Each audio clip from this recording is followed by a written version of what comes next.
Hello, everybody. Hello.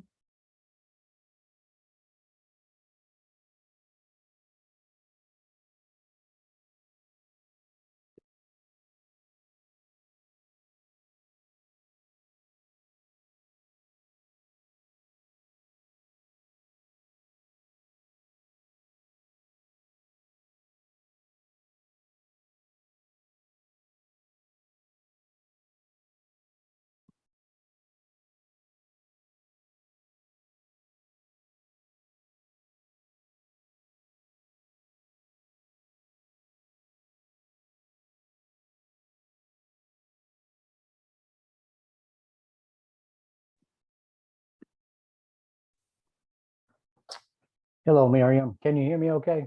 Yep, I hear you. I apologize. I just sent you an attachment late. I don't know if you happen to see that.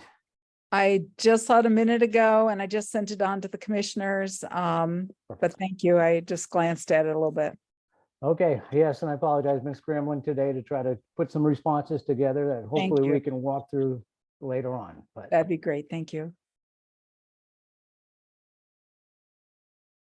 Just wait a couple more minutes before we get started.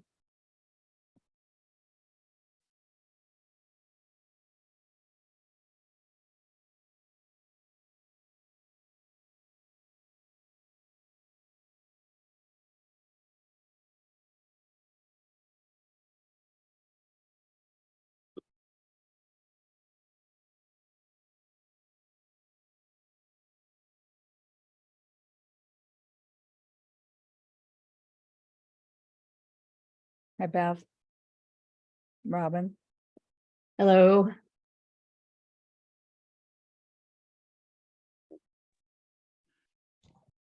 Oh, that's not good. Hello.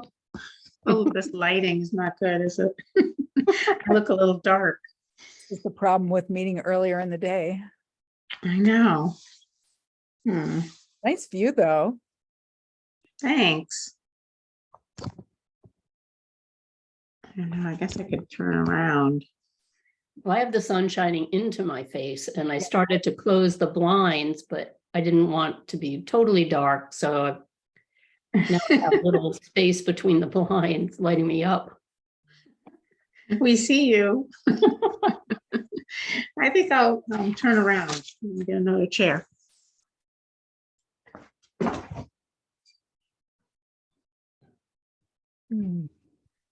Thanks. No, it'd be great. Water's good.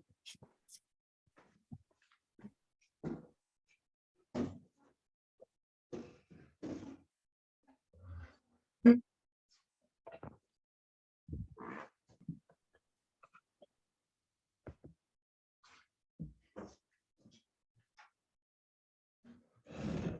right. Well, I think we're getting close to being ready here. Wait, I don't know if Beth is gone. Are you there, Beth? Oh, look at you. All right, we're all here. I'm going to call the meeting to order, the Shutesbury Conservation Commission. Today is June 22nd. On our agenda, we are going to be opening the public hearing for the Camel Brook Notice of Intent. And this is a project being brought to us from the DCR, and it is being reviewed tonight under the Wetlands Protection Act and the Shutesbury General Wetlands Protection Bylaw. So welcome all. Hi, Scott. That's Scott. You're here, right? Can you hear us? Can you talk? okay, bear with me with the navigation. I'm a little No, slow with this. So Scott, would you like to take a few minutes and walk us through this project a little bit? Maybe you can address some of the questions that came up, and I don't know if we can screen share a site plan for you, or if you want to screen share it. Yeah, I will try to screen share a site plan. Let me start with that approach. Let's see.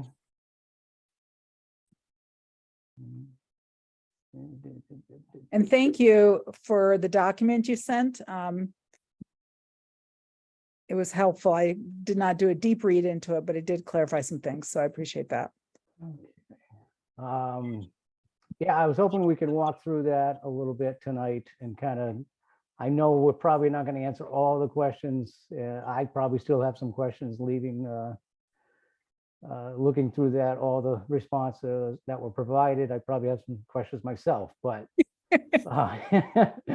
um, let me try doing this. Hold on one And do second. you want to just introduce to the commission who you are and what your role here is in the project? Sure. My name is Scott Campbell. I'm the DCR Regional Engineer for Quabbin and Ware. Unfortunately, Jeff Gagner, who's also a team member, couldn't join us tonight. He's been heavily involved with this project, so I will step in and try to do my best, and particularly navigating. So you're going to see screen 1, Nice. and I'm going to try to get you to screen 2. Let's see if this gets us to the right place. It does not, right? We're not looking at a map or a plan drawing. Looking at a lovely turtle Turtle, yeah. and some swimmers. Okay. If you can't, I can pull it up pretty quickly, I think. Okay, if you don't mind navigating, at least for the plan drawing, let I me, can try if I can, I have to, can you stop the screen share? yeah, Thank you. you could see me at home. I'm trying to flip between 3 screens. Maybe I can stop the screen share. I don't know if I can. Okay, back to you. All right, that helps. Give me 1 sec to open Okay. the file. It, sometimes these really big plans don't behave well with my computer, but we'll do the best I can. Hang 1 sec.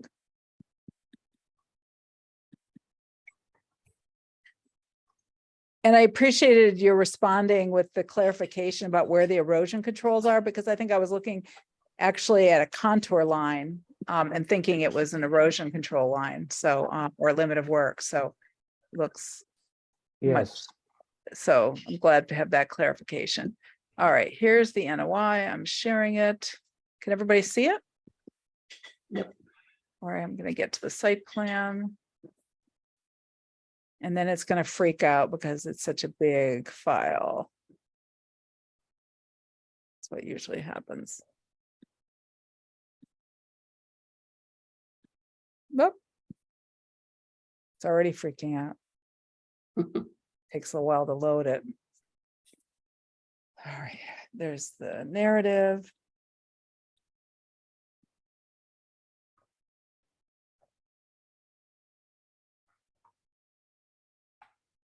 Almost there.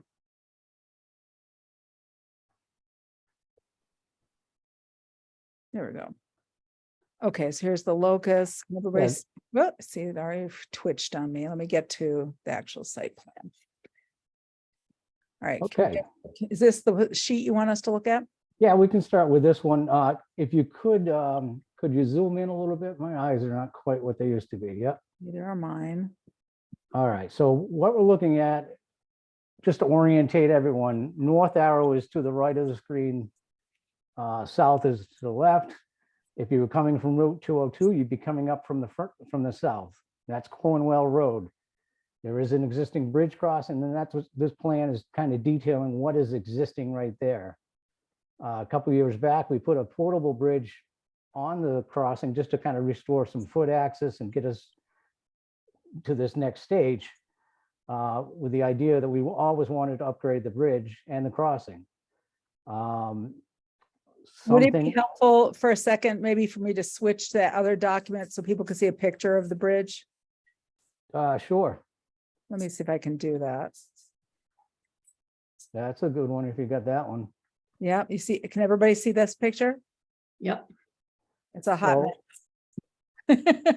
few things to point out with the photo. We looked at that on site with Dawn and I'm gonna forget her. Robin, thank you. We looked underneath the structure and you can find the old timber bridge structure and its remains are still below this existing new portable bridge.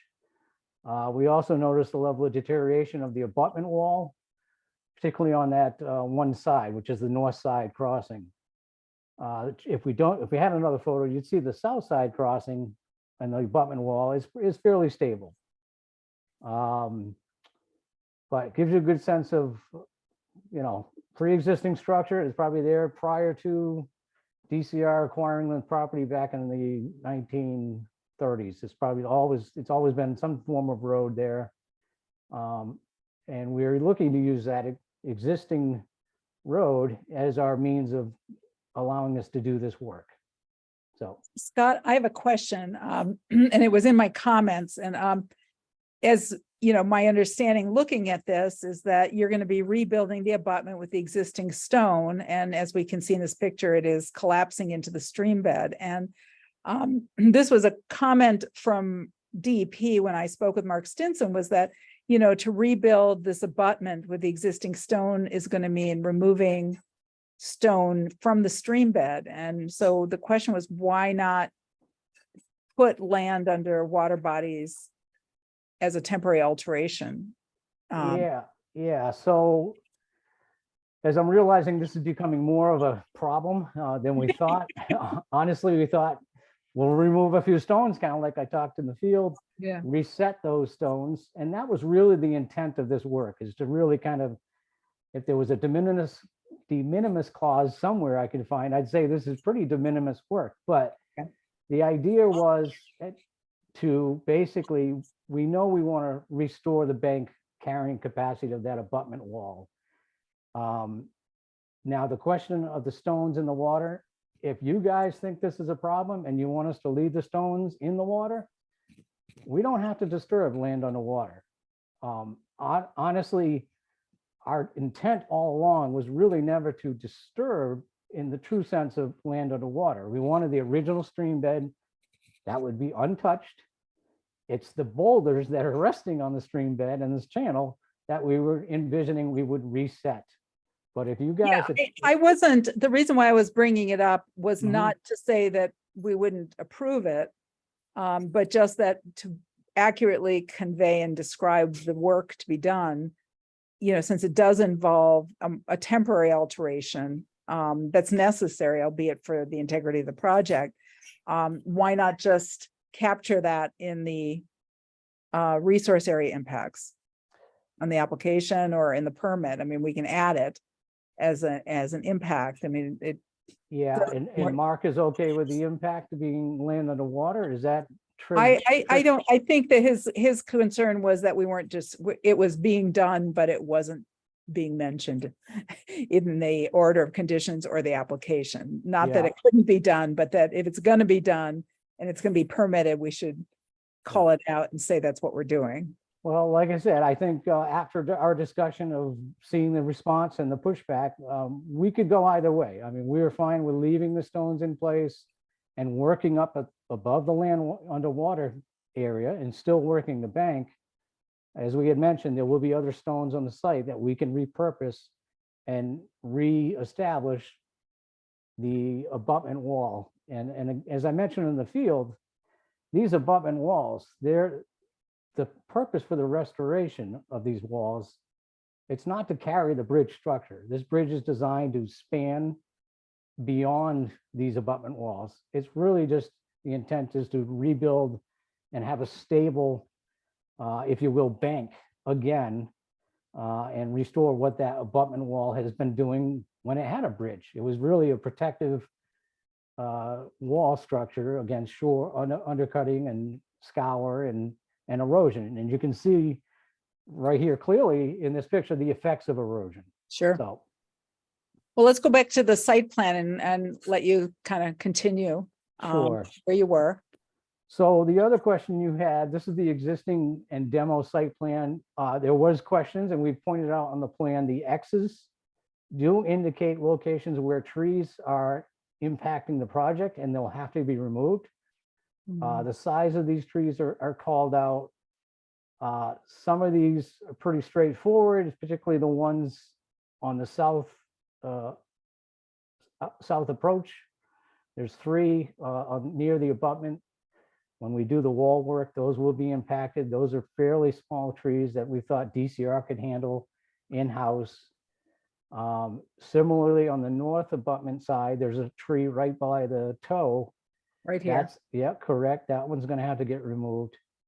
And then as we go further along the road, up here.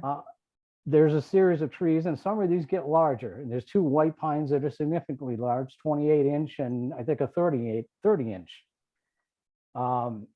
These happen to be right on the edge of the road or edge Are of the these the ones- shoulder. Are these the ones that you have marked here, or are we talking about the ones that were on the, there was one large tree about where my cursor is. It's a little further down, actually. And I kind of got that called out on the response, but, and it's not gonna, you don't actually see it here.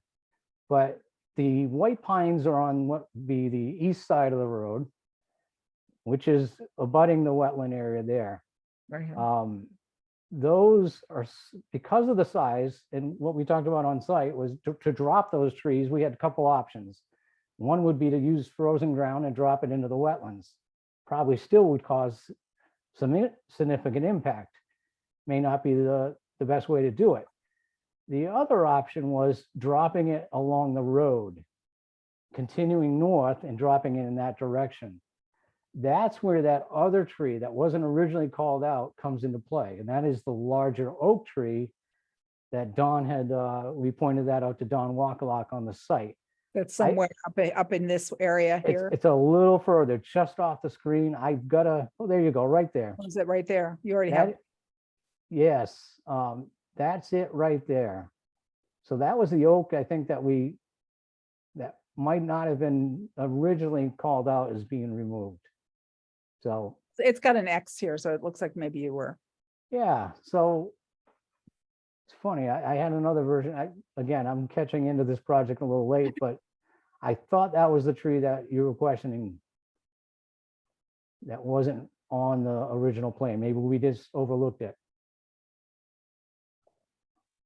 So, So they're gonna have these tree removals, and you asked us on the site visit if we had a preference about where they were gonna be dropped, and whether you'd want to bring in a crew, a crane, mhm. move them. And our feedback was that we thought having a crane crew come in would be best, because dropping it down this way into this BVW would be pretty disruptive to that area. Yeah, I tend to agree. I think these, and the size of these are pretty considerable, where they are beefy enough that, you know, bringing in a professional crew would be wise. Okay. Yes, commissioners, do you have any comments about that? Robin, you were there. I don't know if Don is on the call. No, I agree with that decision. We talked about it then. Yeah. So can we all agree that we would like, that's what we would like done? Yeah. Great. Mhm. Question will be after, when we get to the point of issuing the order of conditions, whether we need to add that detail in or not. So somebody could just remind me, or Carrie, if you could remind me, because I don't remember if I added that in the draft. So do you want to go ahead and explain the rest of this over to this side, Scott? Sure. Over If you here. can scroll a little further. Scroll further. Here we go. Is that good? Yeah, that's probably the extent of that display. So this is the existing plan. The wetland flags are identified in the field. They generally follow the bank, and that's denoted with the double dot and the dash line. It does show the erosion control as that gray dashed solid line there. Yep. But I think the question here was, is this going to be an area of work? Are you yes. working in this whole area? Yeah, because of the wall construction, we're figuring we're going to need some type of flat area, which it is a flat area next to the walls to allow us to kind of stage, you know, if it's plate compactors, cage that has to get set up. I mean, just these are gabion baskets. We'll be erecting them, dropping them in site, filling them as we go. A lot of the work can be done from the road top, but we also see, Okay. as they're at that lower level, they'll need a little bit of real estate. So we thought, And this is buffer zone. It's outside the BVW for the most part. yes, it's outside the BVW. This is the BVW line. And, you know, it does vary. You got a 10-foot separation to a 30-foot separation. And then you get closer to the bridge, obviously, we are right up against that, and we'll have the wattles in place at that location, right up to the bank. Do you want to explain, in case commissioners weren't familiar, what you mean by a gabbing cage? Yeah, these are gaping baskets that you basically assemble on site. That the metal baskets, we can fill them with a mesh and a stone. A riprap stone would be used in this case. You stack them, you wire tie them together. They give some flexibility in allowing the layout. It can have a little bend to it. And we'll talk more about the wall details. We're going to do some added reinforcing with some geogrid and some other geotextile products just to really strengthen the wall and to make sure we walk away and don't have to deal with it in the future. And then I saw that you're over here. There's another area of some proposed work for this project. And that was also a comment from DEP, which you've clarified in your comments that the plans call for a level spreader, but you're saying now it really isn't a level spreader.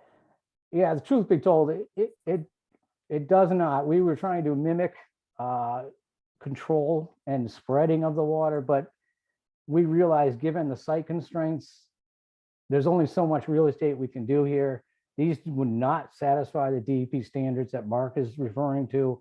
And he is correct to say that these, we should not be calling these level spreaders. It's in our mind, we want to convey water and let it dissipate, take the energy out and spread it out.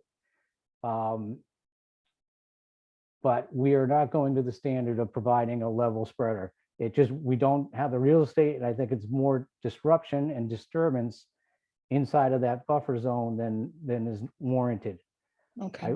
I will point out. And just for the commissioner, and let me just explain to the commissioners that this was the feedback we got from Mark Stinson, that he had reviewed the application, had concerns that there wasn't enough detail explaining the engineering behind the stormwater conveyances. And as you're clarifying now, these are not level spreaders, though they're called that in the plan and the design. So are you thinking that maybe you would want to revise this and not close tonight, or are you hoping to close tonight? I believe we will amend the plan and then continue the meeting to the next meeting with a clean plan. I know we have a number of comments, and some of my comments back are saying, yes, we will amend the plan for items like this is a good example. Okay, great. Yeah, and that's great. I'll point out that there is an existing gravel road there. We are trying to mimic and retain what we consider country drainage, which is encouraging a sheet flow off the road surface, and not concentrating water, not piping water, not discharging it directly to a point source. We've identified these areas, we'll see on the other plan, where we've shown these stone-lined pads or conveyances. Just the idea that we know in some areas as we go down the hill, it's going to be a natural channel for it to want to, navigate the slope. And so we thought the slope and the stone protection offered it a BMP and was a benefit to the project, an improvement to the project. Okay. Do you want to respond to any of the other, are there any more details you want to share with us, or any updates or comments that you want to share with us? If I can try sharing the screen again, I don't know. Or I'll ask you to bring up the, but let me see if I can bring this one up. I can show up the comment sheet if that's what you want. Let's see, I think I've got it this time. It's just gonna There you move. go. It's gonna move. Yeah, bear with me. Just when you think you've got something mastered. So you are looking at this Cornwell Bridge comments. Alternative analysis in blue. Yep. Yep. All right. Just the one thing I did. So in response to some of the questions on the alternative analysis and the implications for the performance standards, we did want to address this. And I did want to emphasize again that, we really see this avenue, this corridor that goes up to the northern part of the watershed. It's really a critical access because of how many acres this opens up for emergency access, firefighting protection, security. We have upper roads above Cooleyville Road that we open to the public. God forbid we need to get an ambulance or a firefighter equipment up that road. As you know, today's standards of firefighting equipment, even ambulances, are kind of demanding an upgraded, wider road surface, more robust bridge crossing than that timber bridge that you saw in the photo originally. So as far as an alternative, we really see that this is the best alternative. If we were to consider an alternative, would be to try to locate a new crossing. But again, I think the new crossing is just adding more impact to the natural resource area. So we thought the existing crossing and upgrading that to meet higher standards for the equipment that we know we want to get up there in the event of emergency is really what's driving this project. And for the limited project status, you've been saying that you're asking for approval of limited project status under 10.53.3F, Yep. which is maintenance of roads. But it's also, you've said it's potentially could be under 3I, which is I think bridges. Get to the bridge, yeah. And are you wanting this to be basically reviewed under both of those? Under both, or? I guess we were looking for a little guidance. I think the 3F makes the most sense, which is the original proposal we were going under. We did recognize that there would be some widening to the road to less than a single lane. It's still a single lane, but because of the shoulder work and the wall work, there will be a slight change and slight impact to the area. Yeah.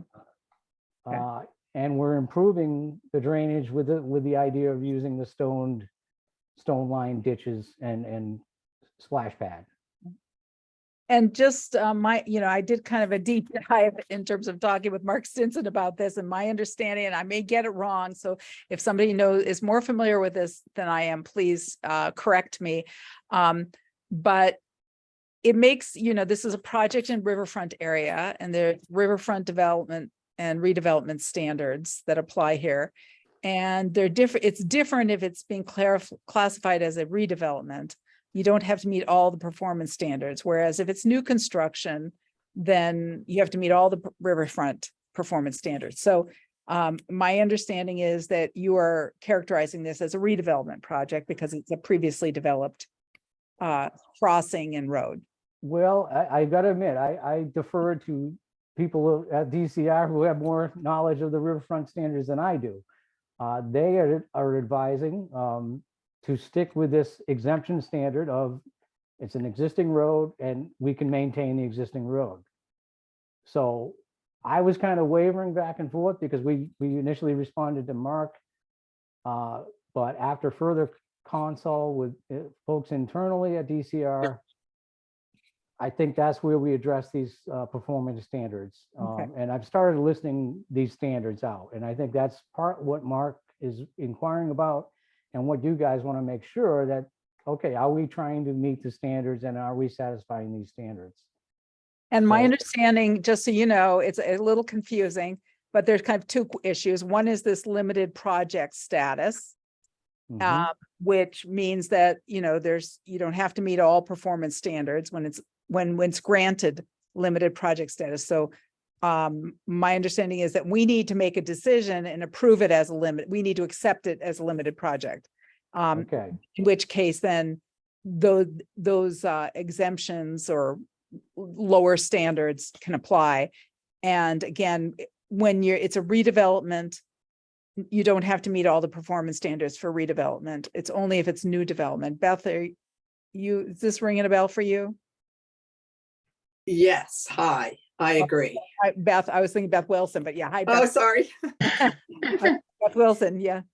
Yeah, yep, this is what it is. I guess I can't remember what 1053.3I says. That's for Because I'm not, cross. the maintenance of existing roadways it's more of bridge, it's more of bridge maintenance than it is roadway improvement. It's So really I'm just both. wondering, It's kind of both. yeah, But I is I think bridges and stream crossings. okay, to me, that's more appropriate, but um, Well, that's where yes. we wavered. Yeah. Um, It It's doesn't just matter. a- You can have both apply. You can, you know, it's fine to have a project where in the permit and the order of conditions, you say, you know, this meets the description for a limited project 1053F and 1053I. Mhm, You can have them both. okay, And basically, if you have one or two of them, you're saying that as a commission that we agree that it meets the limited project status, and that, as Miriam said, then the commission can limit the performance standards to the point that they want to, really. It's just kind of up to the commission, but basically you have the right to kind of ask for not meeting performance standards. okay. So I did start listing some of those performance standards, the no significant adverse impact, which is the maximum of 5,000 square feet or 10% of area, riverfront area within the lot. Just to put this in perspective, the existing lot that borders Cornwell Road is the original taking cluster of parcels contains about 274 acres. The total area that we kind of mapped out within that riverfront area for the project, which is basically 200 feet from the stream area on both sides, amounts to about 13,000 square feet, or approximately 0.1% of the lot. So this is another reason why we think this is a project with a lot of bang for the buck. It's, in the grand scheme of things, it's a small disturbance, but it really opens up access to a lot of area. We touched on the stormwater management. We feel that the country drainage and the stone line channels as proposed are really the best alternative in the providing an improvement to the site. Honestly, a lot of the stone wall work or the line work, the stone line ditch work also protects the wall structure itself. It really gives that water a chance to find an alternative route instead of finding the wall. The proposed work does not impair the capacity of the riverfront area to provide important wildlife habitat. The site is not in a heritage location. There's not a mapped heritage species in that area. We've checked on that. But I think the site around it is such a great wildlife resource area in general, but we're not going to impair the work. We have erosion and sediment controls indicated on the plans. You asked about some clarification later on. We provide some more details on that. And in terms of the standards and the performance standards, it does allow for some areas of alteration, and those have been indicated. We talked about the tree removal, the construction of the wall, and later on, I try to quantify some of those areas. We quantified it very broadly initially, but we're trying to kind of break that down into seeing exactly what work is in the buffer zone, how much area that we're actually impacting and changing. So we'll look at that as we get down the list. Any questions on the performance standards? A couple of questions about the design stuff. What is going to be the width of the road? About 12.5 feet. Right now, we figure that road is about 9.5 feet. Varies a little bit, but we do want to push it out to 12.5 feet, and that accommodates that wall structure as well. And as we talked about, we want to make sure that approach allows for a safe navigation of the bridge. Even a picture of a fire truck going across that. These are lengthy bodies, not easy to turn when you're going straight across the bridge. So we want to make sure when we widen the road, the widened approach extends beyond just the bridge at the bridge itself. And the other question I have is there any plan to do anything to stabilize any of the disturbed areas post-construction before it revegetates? Sure, in the buffer zone, standard practice, we will restabilize the site if we do disturb it down in that area. We will restore the gravel road, when we do the widening, you'll have a new surface, gravel surface. Like I said, we're trying to do a lot of the work from up top and work down below, but there will be some staging area at the toe of the slopes that we will try to minimize our disturbance, but if there is disturbance, we can reseed and stabilize. Okay. So you would be reseeding with, and we can talk about what you'd reseed with. Native mix, if you guys have any recommendations, but We usually go with a native wetland conservation mix. yeah, That would be great. So if you want to add that, when you make the revisions, if you want to just add those Yep. details, that would be great. Because I think we would probably want that. okay. That makes sense. This pretty much I'm trying to see, I think I'm pretty much captures all of my questions. And again, my feeling personally was that, if you got to take the boulders out of the stream to do it, that's fine. Just maybe we should be just acknowledging that you're doing it and permitting you to do it. By saying that there's going to be a temporary alteration of whatever, square feet you think it'll be, for land under water body. I didn't know Understand. Mark was going to be present at the meeting tonight to try to get some feedback from him, but No, I don't think he's here. okay. I certainly can ask him. If since we're continuing, I could get some feedback. And pass it on to you, or you could reach out to him. Yeah, I just don't want to get us into any, we're not trying to make it more complicated. No, I get it. And if this just makes it complicated, that it'll be just a few extra boulders. And this, again, we've seen this photo earlier. Yeah. This is the land underwater that we're talking about, and but all right, so let's try to follow up with Mark, I guess, on that and get a little So better to it. So there's gonna be, I'm just going back to some of my questions. There's gonna be about 25 square feet of BVW alteration. Yep. And that's on the sort of on the abutment or the slope of the abutment, right? Is that where Yeah, the alteration is gonna be? I have that shown right here. So if you can all see the red dash circle there, that approximates the temporary disturbance that we envision in this corner of the abutment wall that has to get restored. Part of the erosion that we see on the downstream side really is originating from an unstable or lack of stability on this upstream side. So as we build out this new pad up here and we slope it down and we restore this old abutment, the two are going to be mated together. And we've estimated about 25 square feet of area that falls within that BVW zone.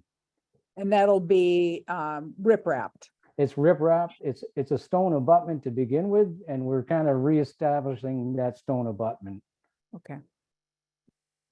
I also highlighted the bank work, and initially we called 40 linear feet of bank just to kind of include both sides of the crossing. But honestly, as you can see from the photos, there will be some restoration along this bank. Again, it's not to support the new structure, but it's to kind of make sure that bank is stable and not prone to more scour and erosion and loss.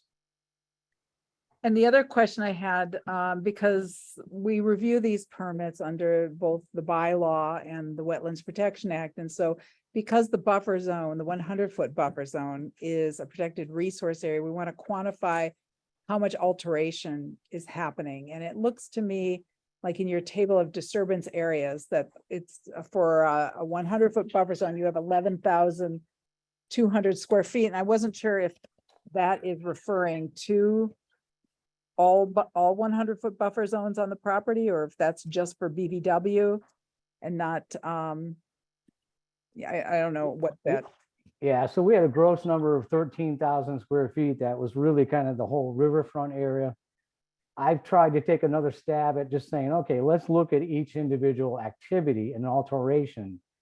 In other words, the road widening inside of that buffer zone. What is the actual alteration? Mhm. That's where we come up with this 750 square feet. Happens to be both sides of the road. The wall construction estimated 442. The stone line channels, another 400 and change. And then the actual bridge pad construction. So we're estimating that, you know, a new disturbance as part of this project is probably more in the neighborhood of about 3,000 square feet. The feedback I got from folks was, wow, that's a lot of disturbance. You know, when we put that initial number in there, which was up to 13,000, well, we also want to emphasize, well, a lot of this is really an existing gravel road. That existing gravel road crosses right through the riparian zone and through the corridor. So that alone takes up about 5,000 square feet.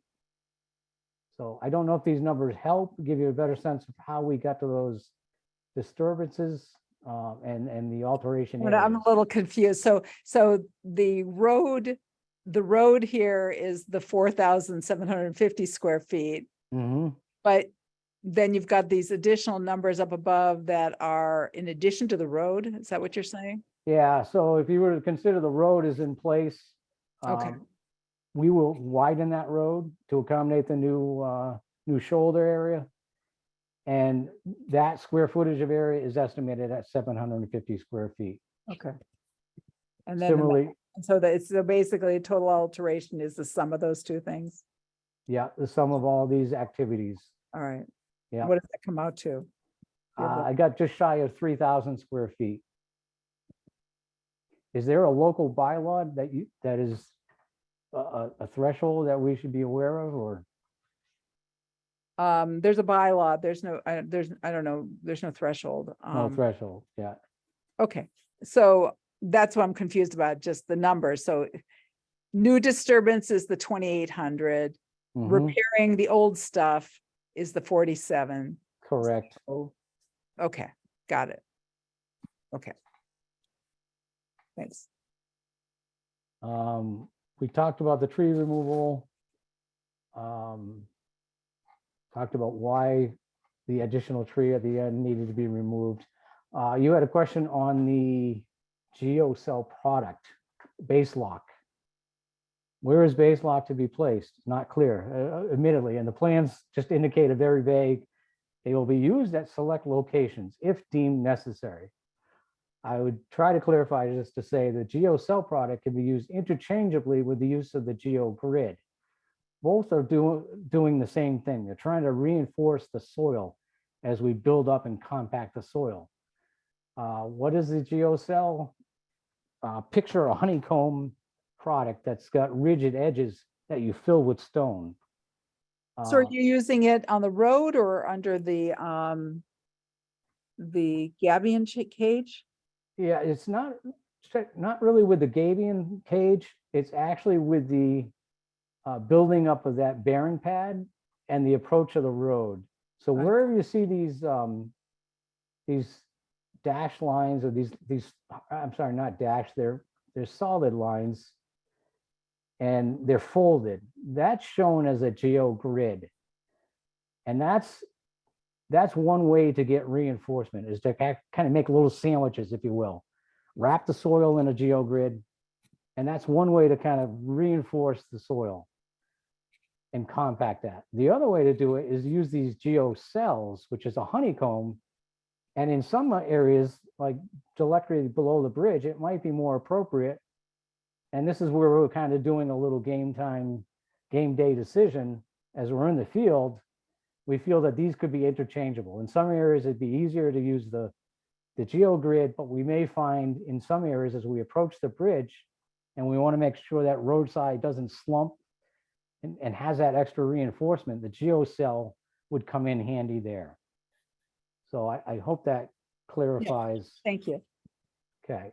Okay, commissioners, do you have any other questions for now? No, Yeah, I have some questions. With all of this, is there any proposed restoration at all? I mean, you've got 25 square feet of BVW you're impacting, and you're taking down trees and doing a whole lot of other stuff in Riverfront. And I know it's a limited project application, but still, just wondering if anything's being offered. Yeah, I think we look at the restoration of the actual abutment, the stone abutment, as part of the restoration effort. I know it's kind of limited, but we also think our impact is limited in terms of the 25 square feet. We think that has the best value to protecting that stream channel, making sure it doesn't become a problem. So that's where we've kind of focused our restoration. Mhm. The tree removal,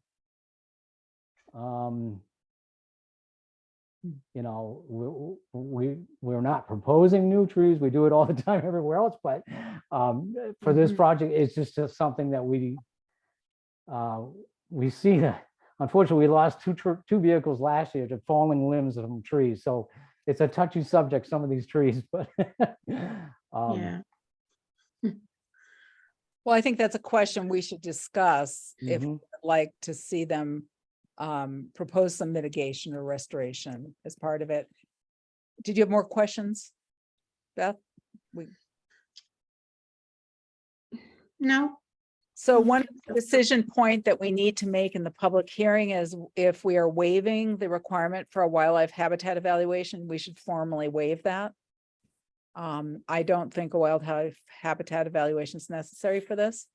So I No. get the applicants, so are we all in agreement about Yeah, I agree. that? Great. I agree. I agree. There's gonna be, so we need to make an, Don, yeah? You have a question? Yeah, and I don't want to belabor this point. Listed in the purposes of this bridge is access for emergency vehicles. But I don't think I've ever heard of the district manager getting involved in a bridge project unless it was something to do with logging. If there's a cutting plan that we don't know about that's part of this, then I think that the wildlife evaluation has to happen. Well, our agency, we are. a I do forestry know you. agency I as do know well. your agency Uh, very I- well. I will not And say I there's also one. understand that there's a lot of prime timber accessible by this road. And this is relevant to what the Concom is talking about. This isn't tree warden stuff. I'm only talking about if you don't know what the baseline is for the area, then you don't know what you've lost. Yeah, I will speak to say that there is no specific cutting plan on the table. This is, we have ignored this area for years because of access is an issue. So, But what one, that may change. I guess my question would be, since we don't have any jurisdiction over the approval of a forest cutting plan, how would a wildlife habitat evaluation affect our decision-making for this particular project? We're not gonna deny the permit because there could be a forest cutting plan down the road. That wouldn't be a decision we would make, so. I'm wondering how a wildlife habitat evaluation would help us in terms of this particular wetland.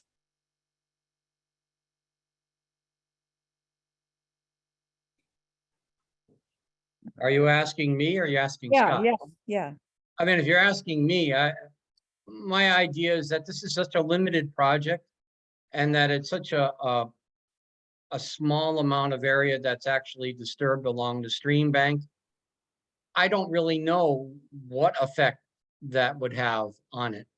But I do know that if all we're talking about is the removal of a handful of trees, it's probably no effect.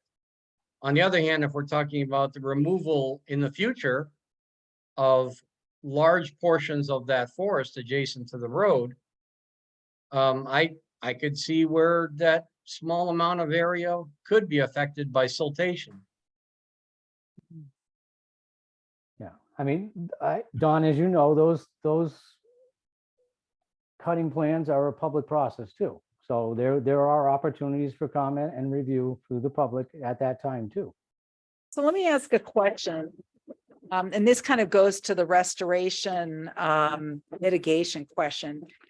As a condition, because with a forest cutting plan, you're allowed to take trees in a resource area, some trees in a resource area. Are we able to put in a perpetual condition about not removing trees within this particular boundary area? As a perpetual condition for mitigation? I think you're asking the commission, but Yeah, I am. I think I have a thought, but That's what you think. Wilson, Yeah, I don't know about that.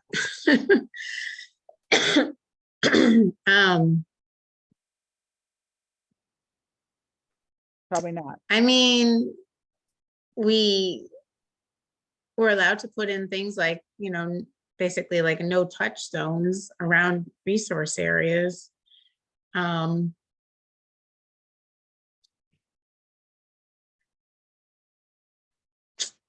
Yeah, I don't know what we could do in this situation. All right, well, maybe we can think about it because we're not closing tonight, so we have a little time Yeah, to consider it. So let's wrap up. I think we're all in agreement that no wildlife habitat evaluation is needed. I think we're all in agreement that this project qualifies as a limited project under 10.53 3F and 3I.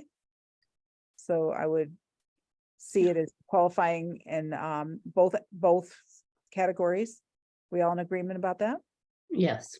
Yep. Okay. All right, so I think at this point, should we move on and continue? Yes? Did you have anything Yep. more you wanted to add before we go on, Scott? no, we'll follow up. We'll update the plans with those corrections that we're trying to clarify. Again, I will try to reach out to Mark as well, just to clarify the land underwater. That's the only concern that we have in terms of, we understand the limited project might have some exemptions with it. I'm not sure if land underwater is one of them, but Okay, well, we have some time to think about that too. So when would our next hearing will be the second Thursday in July. Is that when you would like to come back? That would be the 13th. I'm going to say yes, because we do want to get this project keeping on track. So I don't think we have anything scheduled, so we'll say July, we're going to continue to July 13th. And let's say 6 p.m. okay. All right. Somebody want to make a motion to continue the public hearing to July 13th at 6 p.m., please? I make a motion to continue the hearing until July 13th at 6 p.m. All right, second. A second. Okay, David, Aye. Stefan, I, Harrington, Aye. and Wilson. Aye. We do not have Scott Kahn here tonight. If everybody's noticed, he is in Alaska. All right. Thank you, Scott. Well, thank you for the assist too with navigating the plans and everything. Well, So, thank you. Okay. Thank you for all of your patience with all of this. We appreciate it. all right. Thank you all. Right. Let me Okay. close that document out. All right. Next on the agenda was a brief discussion to talk a little bit about our decision for planning for a public hearing for our draft bylaw regulations and to discuss some of the recent information we received. Just for the benefit of the public, we had scheduled a public hearing for last night, June 21st, as a first public hearing for our draft bylaws. On Monday night, Monday received an email from town council indicating that she was not going to be able to do a legal review of our draft for us because she's recusing herself based on her owning property down by Lake Wyola. we've been working on these regulations for well over a year and had been under the impression up until early June that she was going to provide a legal review. So this was kind of new information. And based on that, I made a decision to cancel the public hearing and reschedule it to July 12th. Patrick Garner has confirmed that he is able to come on the 12th. So he will still come for that meeting and be able to discuss the bylaw with us. And then also we'll be able to accept public comments and answer questions. And I'm going to plan on doing a little presentation orientation. There's been, some people have reached out to us asking questions. So I will do a little summary before we kind of open up the public hearing part of the meeting. Does that sound all right? Mhm. So I did want to discuss this with the commission. I went to the select board meeting Tuesday night because one of my concerns is, what does this mean if town council is recusing herself, and for this particular reason, because it raises a question in my mind of like, are we still able to access town council for legal advice on any matter if she feels that her owning property creates a conflict of interest? I was surprised that she recused herself in this particular way. But this is the second time now that she's recused herself for two different reasons in the last year. So I did email the select board and ask them to address this issue, because we do need to have access to a lawyer to answer legal questions on a variety of topics and projects, not just the bylaw. And I think we need to understand if town council is recusing herself for everything. And in that case, what would be the resolution or solution that the select board would agree to? One option would be the appointment of an alternative special counsel that would be available to us for all matters, if that's the case that she's recusing herself from everything. Or if she's only recusing herself for just this review of the bylaw regulations, can we hire a special counsel to do that review for us since she's not able to do it? I did communicate with Beth Goodman, and she is able and willing to do that for us. I did send an email to the select board and ask them to consider allocating funds in the fiscal year 24 legal budget for this, since they had allocated funds in the fiscal year 23 budget, and we were not able to use those funds because of this recusal. So that's a question that has not been answered yet. The select board indicated that it wanted to meet with the Conservation Commission on July 5th to have a joint meeting and discuss this. So I'm hoping that everybody can make it. I will post it as a Concom meeting. Can everybody make it? I think so. Okay. And I don't know what time that is, so I'm hoping they'll let us know. The other issue that came up at the select board meeting is that they've decided to get a legal opinion from attorney Gregor McGregor as to the legality of the local bylaw. And get a legal opinion from him. So they're hiring him to do that. And I imagine that that legal review will become available at some point to us. I'm hoping that if it is discussed or is going to be discussed at the July 5th meeting, that it would be given to us at least 48 hours in advance so that we can review it and have questions if we have them ready to ask. So I just wanted to open this up for discussion with the commission to see what your thoughts are about this matter, how you want to proceed.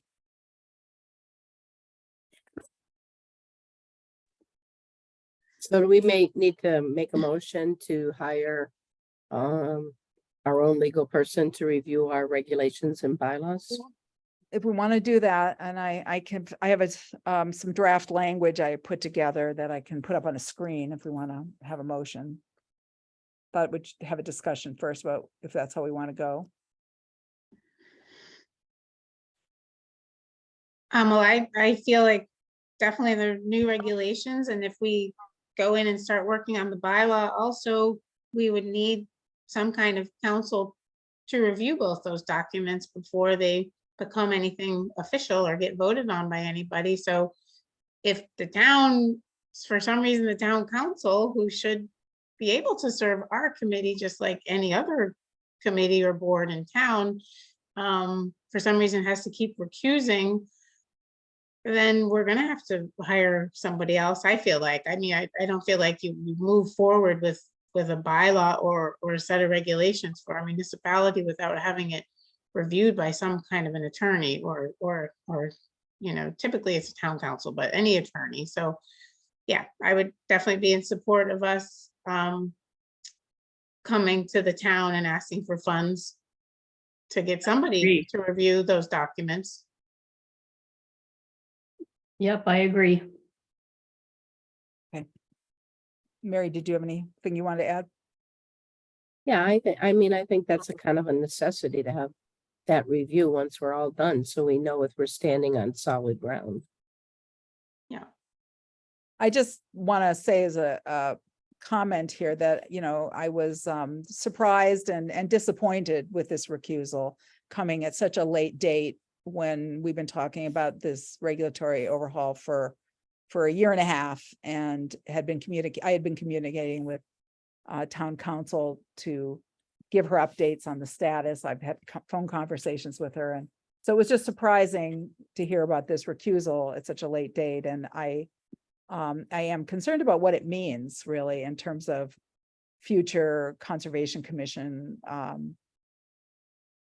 support from town council. Like what, you know, if it seems to me that any decision that we may, if the issue is that she owns a property and regulations might have an impact on her property, I would think that any regulatory decisions that we make anywhere on the town could have an implication for the decisions we would make down by the lake.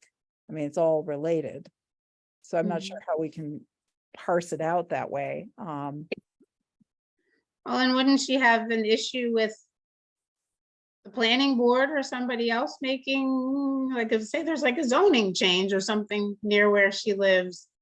Isn't that a conflict of interest too? I guess I'm a little confused why she's recusing from this and not, but then doesn't recuse from other things, but I don't know. I don't know. I mean, I would like to see what the rules are for her being able to recuse herself are. Well, I guess the rules are that it's based on her own best judgment as an attorney. I mean, she has to be answerable to her own code of ethics. So I don't know that those are the rules, that she has to conduct herself ethically. And if she thinks there's a conflict, then there's a conflict. I don't think she can be compelled not to recuse herself, but I think that, yeah, we need a plan so that we're not kind of caught sort of flat-footed if something came up tomorrow or next week where we urgently needed legal advice and we don't have access to town council for some matter. It is concerning. I just feel like as a municipal board, for good municipal governance, all municipal boards should have access to council. And it's concerning that there wasn't an advanced plan put in place if she was thinking she was going to have to recuse herself, you know, bring this up to the select board in advance and to us and like make a plan rather than kind of throwing it out and then we have to wait. So hopefully there won't be any need in the next 2 weeks, but it doesn't feel well planned out. So Could I ask a question? yes. Sorry. I just want to know if you can get clarification from your town council. Is the recusal just for the regulations, or is the recusal for any project involving the lake? You know, you could ask her for, because if you're just doing a roadway project and you have some question, it seems like that wouldn't affect her property. But you should ask her to clarify what is the extent of her. I agree. And so I was, I have it highlighted, next thing was, should we be sending a letter to the select board and town council asking for clarification about this? And if you guys want me to, I will draft a letter and send it out. Yeah. I think asking? we need to. Okay, Yeah, I think we need to know what she's gonna be available for. okay. All right, so there may be, I think that there is a possibility here. I would imagine that the select board may be of the opinion that we should not have a legal review of this draft. Even if they're not paying for it, even if we're paying for it with our own funds. If the sense I got from at the meeting 2 nights ago was that if the bylaw is not valid or strong enough or good enough or whatever, then reviewing regulations is inappropriate and money shouldn't be spent on it. So I am a little concerned about this because I feel like we should be making independent decisions about regulations, because the law says that the Conservation Commission adopts regulations. And if we believe we need a legal review, we shouldn't be barred from doing that as an independent board, since we're fulfilling a statutory role. The bylaw says the Conservation Commission may, at its discretion, adopt regulations. Even if we don't adopt these regulations, we still have to administer the bylaw. It is our charge, it's our statutory charge, and we do not have the liberty to put it aside and ignore it. Just like we don't have the liberty to put aside the Wetlands Protection Act and ignore it. So I am a little concerned about what happens if the decision from the select board is that they're unwilling to allow us to use our own funds, even to hire independent counsel to do this review. And that, I don't know what that means, but. So I still think we should take a vote within ourselves that we need a legal review and to go ahead and propose that we hire a person to do that at this time for both the regulations and the bylaw. Okay. All right. Well, then with that in mind, I have a couple motions and we can change the wording of them. Are we in agreement? We want to do that? Yeah. Yeah, it sounds like the select board seems to want the bylaw to be improved and upgraded prior before the regulations, but either way, if we do that too, we would want to have some kind of counsel look at both documents. We can do the public hearing process. We can revise these regulations and have a legal review, and we can hold off on approving them. If we get an opinion that this bylaw is so invalid that we are exercising it at our peril, which I don't think is going to happen. I don't think that that's going to be the case, but let's say it for, just for, as a example, we still might want to have this regulations reviewed so that when we do get a new bylaw passed, right out of the door, we'll be ready to adopt regulations because we've already had them go through a legal review. So I don't think it's money ill spent. If the goal is to have a strong bylaw and strong regulations, we could still have a legal review. It doesn't mean we'll decide about whether we adopt them or not. We may decide to hold off. So that's one thought I have. Okay, so here are the motions. First one would be to approve hiring Attorney Beth Goodman for the purpose that we have discussed. How's that look?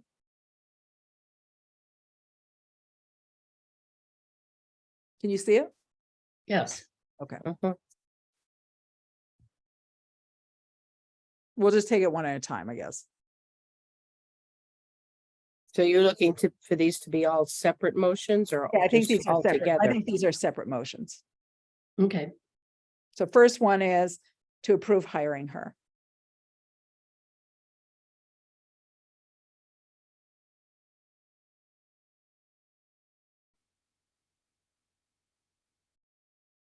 Somebody- Yeah, I'm fine with that. Okay, Me too. all right, one of you make a motion then, please. So a motion for the first written one here. Why don't you just read it for the recording? Okay, I move the Shutesbury Conservation Commission approve the hiring of Attorney Beth Goodman to act as special counsel for the commission for the purpose of advising the commission on the bylaws and bylaw regulations, including reviewing any drafts that the commission may produce. Is there a second? I second. Okay, David, Aye. DeFon is going to abstain. Harrington, I, Wilson. Aye. Okay. So the next one would be to authorize me to communicate and ask the select board to approve this appointment.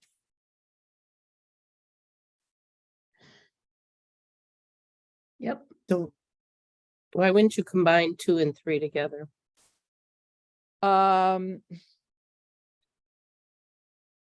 Well, you could. If you want to. Yeah, I just stayed here, approve the appointment and the funds to do it. Okay, so move to appoint as stated, stated above, and further ask, okay. You want to go for that, Mary? I think that makes sense to do both at the same Okay. time. Yep. If I could just, you might want to say for up to 5 hours. Might not be 5 hours. Okay. All right. Do you want to go Well, ahead? I'll make a motion that I move that the chair on behalf of the SCC asks the select board to approve the appointment of Attorney Goodman as special counsel for this purpose and stated above, and further ask the select board to approve legal funds from its FY24 legal budget to compensate Attorney Goodman for up to 5 hours of legal consultation for the purpose stated above. Is there a second? I second. Okay, David, Aye. DeFont abstains. Harrington, I, Wilson. Aye. Okay, and then the final one is in the event that they do not authorize the use of fiscal funds to approve the use of our bylaw fee account for this purpose. And to allow me to do whatever I need to do to facilitate that, which, approving the payments and whatever. So I move that in event that the town doesn't approve the use of funds to hire Attorney Goodman, the commission shall use funds in its bylaw fee account for this purpose. Chair is authorized to facilitate this process or take any other appropriate actions relative to this purpose. Second, second. David, Aye. DeFont abstains, Wilson, Aye. Harrington, sorry, out of order. I. The other thing that I just, before, 2 more things on this topic before we move on. One is that we got an unusual email on Tuesday from a resident, and I shared the email with everybody. Did you see it? Yes, And this is from a resident who, whose husband was a commissioner on our Shutesbury Conservation Commission and died several years ago and was a wetland scientist. And he wants to make a donation to the Conservation Commission on behalf of his husband, in memory of his husband, for any legal review for the bylaw or the bylaw regulations. Mm, And which is very generous, very kind offer, and poignant, given that his spouse was a valued member of the Conservation Commission and died very suddenly. I don't know whether or not the select board will permit us to accept those funds.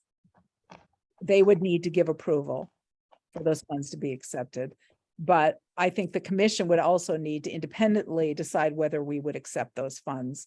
And then we would have to ask the select board to allow for the creation of a gift account or donation account that would be earmarked for whatever purpose the donor was designating it for.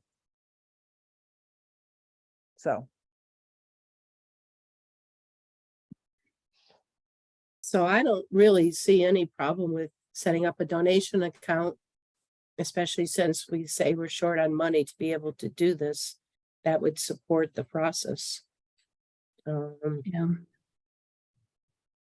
we're not allowed to fundraise. That's not appropriate for municipal boards, but municipal boards do accept donations. For example, I'm on the Historical Commission and we have a gift donation account. And there are donations we receive that go in that account, and then, the Historical Commission uses them for various projects. So it's not unheard of. But the accounts that are currently existing under our management, none of them would be appropriate for this. It would have to be a separate account created for this purpose. And the select board would need to agree to it, so we would need to approach the select board with that request. So first, Yeah. I think you have to say, in theory, would we accept it? And second, if so, then, authorize a request to the select board. I don't see a barrier to accepting it. Does anybody see a reason we shouldn't? No, No. I mean, it's sort of a different way to spend donation money than is sort of typical, like people donate to buy a piece of land. That often happens, at least, in Amherst, if there's a piece of property that the town is trying to buy, they'll take donations and people will, and this is just a little bit different, but I don't see why it can't happen. Don, you have your hand raised. I just wanted to interject here. I can speak for the donor. His intention, he can't be here tonight. He has hearing difficulties and has trouble using Zoom calls. The intention was for a legal fund for the bylaw and the bylaw regulations. Yes. That was my understanding, is the email he sent to us was that he wanted to make a donation for consultation services related to our bylaw regulations and bylaw development. Yeah. Okay, somebody want to make a motion? So I'll make a proposal that we authorize the chair to approach the select board to create a donation account in regards to the wetland protection bylaw and regulations development. A donation account to accept any donations that may be. Yes. And the understanding would be that this would be an account under our management, under our control, I guess is the word. So again, so add into a donation account for the Conservation Committee. To use for bylaw. To use for wetland protection. For bylaw related consultation legal services and consultation services, or legal and how about here, I'm getting it. Gotta get If it we right. just say consultation services, I think that covers everything. Yeah. Okay. Well, let's say including legal services. All right, here we go. I'll make the motion. Okay. I move that we authorize I move that the commission authorize me to request the select board allow us to accept donations into a specially designated donation account under the commission's control to be used by the commission for bylaw related consultation services. Is there a second? Second, Okay. David, aye. Stefan, I, Harrington, I, Wilson. Aye. Okay, all right. And did we make a motion to accept it? We did. I can't remember. I know we didn't make a motion to accept it. Mm-mm. Okay, somebody make a motion to accept it if we can. That we move. Okay, I'll make a motion. I move that the commission agreed to accept the donation offered by Mr. Robert Seletsky, if we are so permitted by the select board. Second, David, aye. DeFont, I, Harrington, I, and Wilson. Aye. Okay, one last thing, which was, with the discussion at the select board meeting on Tuesday night, you know, it made me think about, the fact that perhaps in the future, Shutesbury is going to really want to update its wetlands protection bylaw. And, with that in mind, I have been working on a draft bylaw, which has been sitting on my computer for a few months. And I decided to share it with the town boards. I haven't shared it with the commission, but I'm going to send it to you after tonight's meeting. And I'm going to put it up with your permission on our town website so that the public can also look at it. The draft that I created is only my recommendations. It is not reflecting the will of the commission because you haven't reviewed it yet. But it is about 90% taken verbatim from the MACC model bylaw. And there's some language that was taken from recently passed bylaws in other communities that have been approved by the Attorney General's office and have been vetted by attorneys at MACC. So it was my best effort to try to pull together a comprehensive document that was in keeping with current standards. So I thought it would be an opportunity to create a conversation in the community, and with the commission, it can be revised. I'm not wedded to it, but I thought it would jumpstart this process, and that was my goal.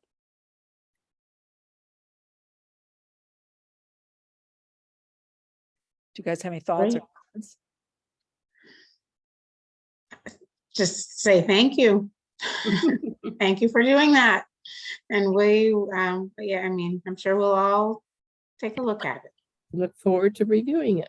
Okay, and Yeah. do you agree, since I'm bringing it up in this meeting, it should be available to the public? So I would like to put it on our website with a caveat that you guys haven't approved it. It's just a draft. That's Yeah. fine. It's Okay, fine. great. Thank you. All right, should we move on? We're running late, and I I know, think you got a hand raised. Elaine. Yes, I was just wondering when you were going to get to us. We have our hired I OPM and our architects here, and I'm concerned that they've been here for 20 minutes waiting to be heard. I know, I'm very sorry. The hearing we had earlier went longer than I anticipated. I thought that would have been a shorter hearing. Yes, let us move on to the next agenda item, which is meeting with the library building committee and their consultants about a pending notice of intent for the new library. And because we're talking about Lotto 32 and we're represented by Attorney Goodman, I did invite her to join in this discussion tonight. So she is here as well. All right, go ahead. Thank you. Okay, so I am going to introduce our architect, Matt Odens, and he is going to, I hope you will let him share his slides that he has available for you. Right now, what we're doing is we're trying to minimize the cost to the town for building the library. So, Matt, I would like to turn it over to you to explain to the Conservation Commission what our request is going to be. Great, thanks, Elaine. Looks like I'm a co-host, so I will share my screen. Can everybody see my screen now? Yes. Need to speak a little louder so we can all hear you. Yep, I'll do my best. Let me know if you still can't hear me. Thank you for letting us present to you tonight. We wanted to share with you what we've been working on over the last several weeks. I don't know how much of the backstory everyone knows, but we took the design of the Shutesbury Public Library through the schematic design phase, and we had it estimated by our professional cost estimator. That cost estimate was higher than anybody anticipated. And so we've been working with the building committee to identify ways to reduce cost for the project. There are two really major ways that we are targeting costs, and I'm going to review both of those tonight. One of those is reducing the building size from 6,000 square feet to 5,000 square feet, which would get it just under the threshold that the state requires a fully automatic sprinkler system. As you all know, the challenge here is that there are no municipal utilities, and so there's no municipal water. For a sprinkler system, that means underground water storage tanks, a fire pump, a generator. All of those things combined total for this project about $1 million. And so that combined with a reduction in building area is a fairly significant cost saving strategy, we think. So that's one of the things. And then the other is the fact that this site is as big as it is. And we had been trying to locate the building in a way that it was sensitive relative to the wetland resources and the wetland buffers. And so it was pushed quite far back on the site, about 300 feet back from Leverett Road. And so that the length of that, or that distance, means that we are spending a lot on site work for this library. The road is 300 feet long. The utility lines, we have underground power that runs along the driveway back to the building. And then there's the site clearing and grading and landscaping and soil removal, all of those things that are associated with a much bigger limit of work. And so I'm going to walk you through some drawings that hopefully make these two strategies clear. And obviously we are hoping to get your comments about the strategy to move the building closer to Leverett Road. So just by way of background, I'm going to just run through the building quickly so you understand what the latest is. This is the plan that we developed for schematic design and pricing. As I said, this was a 6,000 square foot building. We targeted areas in this plan for reduction. Eliminating the sprinkler system allowed us to eliminate rooms dedicated to fire pump, an emergency generator related to the fire pump. And then we targeted some other areas where we weren't reducing library programming, we were reducing other things like circulation space in the middle of the building, eliminating covered porches to the extent possible to, again, try to reduce cost. And that led us then to a plan that is reduced sort of down to its kind of bare minimum, which still accommodates all of the program elements for the library. It still accommodates the same collection size and seating. And so it has, we think, all the functionality of the previous design, but we've really tightened up the plan, cut out a lot of the fat and tried to make this as efficient as possible. And when we design buildings, we measure them. There's a efficiency metric that we use, which is the net program area relative to the total gross program area. So the net program are all of the things that are part of the library program: adults room, children's room, staff space, circulation desk, meeting room. And then the gross area are things like bathrooms and storage rooms, electrical room. When we look at those two things compared to each other as a ratio, that gives us the building efficiency. We were at about a little under 70% at schematic design. We're now at 80% efficient. So that's an indicator that we've made this building much tighter and much more efficient. And that means less expensive because we're building less area, but we've held on to all of the good stuff. So that's the first part of this.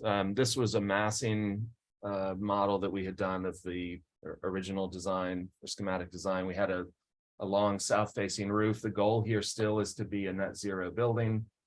This roof was designed to be a kind of optimal orientation for solar, flat surface that allowed us to cover the entire roof, including these extensions for covered porches on the two ends. really maximizing roof area for installation of photovoltaic panels. We wanted there to be enough room for that so that the generation of on-site electricity would fully compensate the cost or the actual energy consumption for the building. In reducing the size of the project, we've also been looking at a number of factors, such as the type of structure that we're using for the building. And so we started looking at a gable roof. Number one, it simplifies the structure in a way that the structural members are smaller and therefore less costly, we think. It also reduces wall height, window area. So there are other kind of strategic reasons that that a gable roof form is we think perhaps more cost effective. We've been able to test it with solar and think that we can still, even with an east-west orientation, get enough solar production on site that we will offset the cost, the energy consumption of this building. Obviously, the building's gotten smaller, so energy consumption will go down.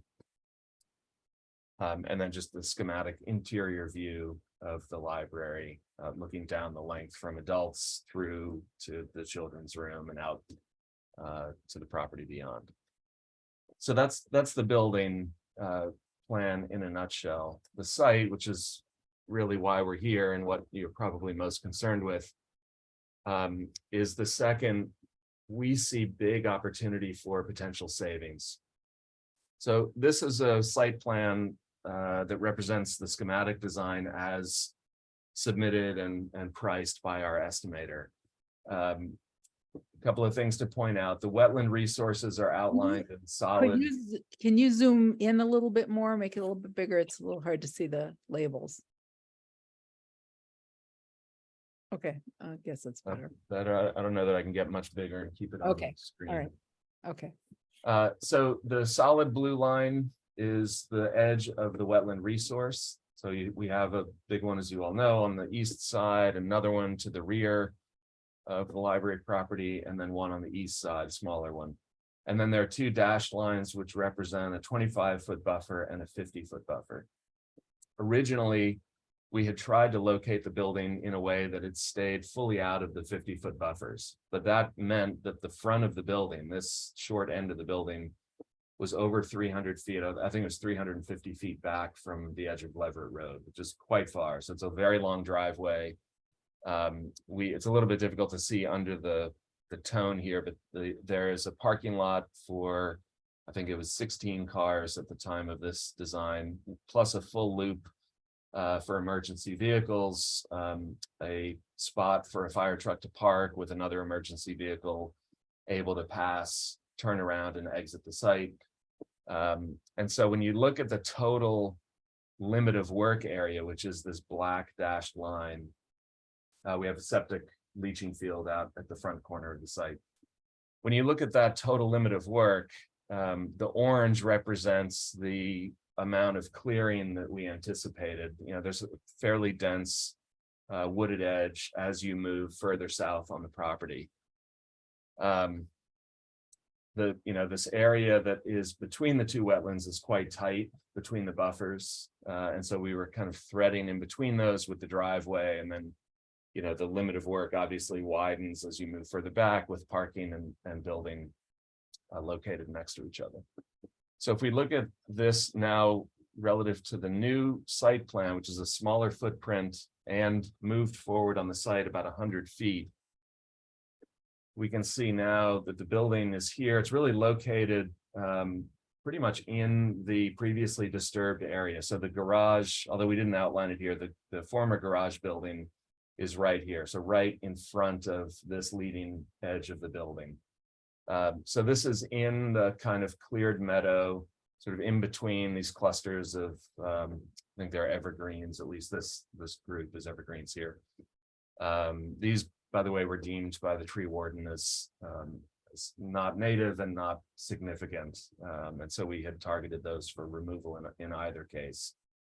But you can see what happens as we move the building closer to Leverett Road, we significantly reduce the amount of clearing that's required, albeit outside the buffer, but still clearing to allow room for construction of the building and also to allow room for construction of the parking lot and turnaround. It means, though, that the building and the driveway push into the 50-foot buffer, and we've tried to lay this site plan out so that the building is still fully outside the 25-foot buffer, but, you know, acknowledging that there will be probably a 25-foot limit of work around the exterior wall of this building during construction, which means that, you know, we'll get quite close to the wetland resource on the west side.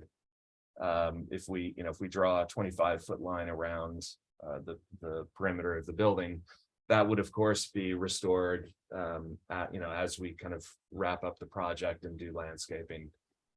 In talking with our landscape and civil consultants, the way that we've kind of been imagining this front meadow, which has been mowed for, years, as long as we've known this site, which is around 12 years now. And so what we would propose is that all of this is planted with meadow mix and kind of allowed to grow back, not get mowed. Maybe it's mowed once a year so that the wetland can actually kind of take hold, that that there isn't a very legible wetland resource there now. And we think that there's a way to enhance that front meadow so that it's both attractive to look at, but it's also sort of doing what we're hoping to do, which is preserve these wetland areas. And then, maybe it's mowed down once a year just to keep the forested edge from encroaching too far into the property, but it's allowed to otherwise stay as a kind of wet, native sort of meadow in front of the building. So that's our thinking currently. We'd love to hear any questions or comments from you guys.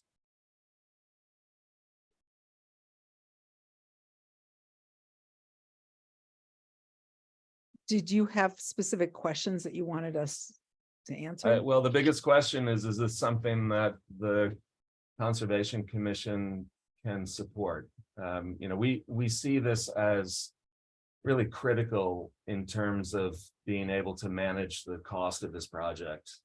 This is I'm sure you have all heard, this is kind of an unprecedented time in construction. Over COVID and in the last couple of years, we have seen higher price escalation than we've ever seen before. 12% a year as compared to sort of typically a 3% escalation every year.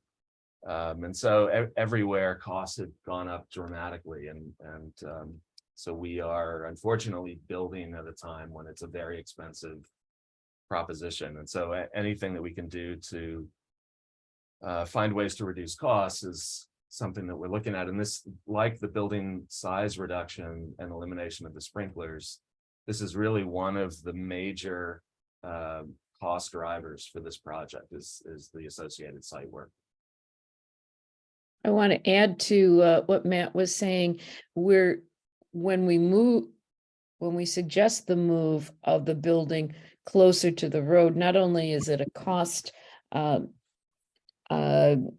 reduction, obviously, because of how close we are to the road, it also is less of a disturbance of the area behind the building. And we were hoping to be able to preserve that, not necessarily because it's a wetland buffer, but because it's a natural habitat, and we'd like to keep that as much as possible.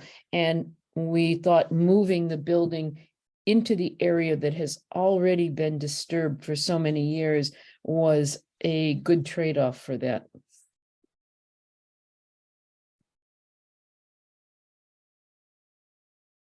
So if I'm looking at this, just the road from the street through, the road itself is actually in between the 25 and 50-foot buffer. Yeah, and I should point out that this is a very rough layout that our office did. We are not civil engineers and we are not landscape architects. So this was really more about, do these things fit? Can we get them to work in this location? We still have our landscape architect consultant and our civil engineer working on this. They have not developed a site plan yet. This is our kind of first pass at what this might be like. So this driveway configuration might change. I mean, it's very possible that we can keep a good bit of it out of the 50-foot buffer. We'll just have to look at it. Some of it has to do with turning radii and, the requirements that the civil engineer is going to have to look at. Matt, is the, I had a couple questions. Is the septic system still in that northeast corner?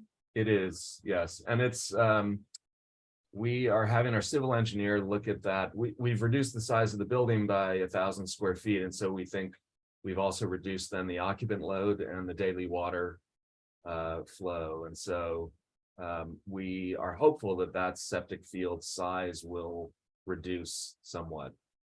The intent still is that The other question I had was just that I remember from a meeting I attended a while back when you were looking over schematics, was that there was some thought there would be some stormwater structures associated with the driveway between that wetland and the road edge. And are you thinking still that there might be stormwater in that 25-foot buffer?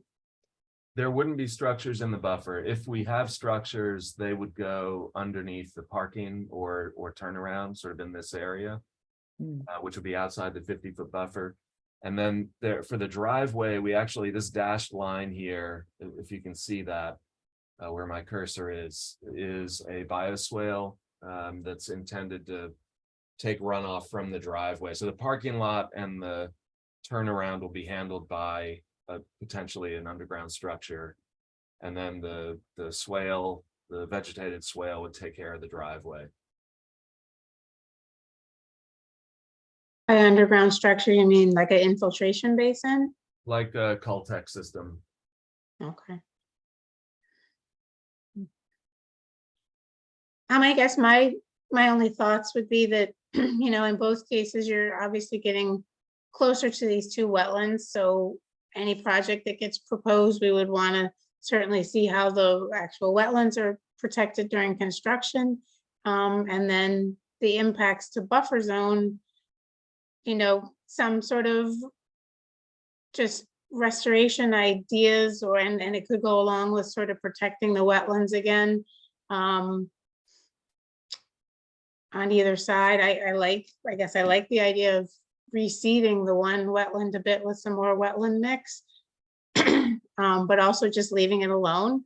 It will, you know, not mowing it, leaving it alone, it will become a wetland. But then we would want, if it's a public site where there's going to be a lot of people, we would kind of want some reassurance that the wetlands would be protected into the future somehow. So some kind of design that sort of protects them from people deciding to walk all over them or whatever.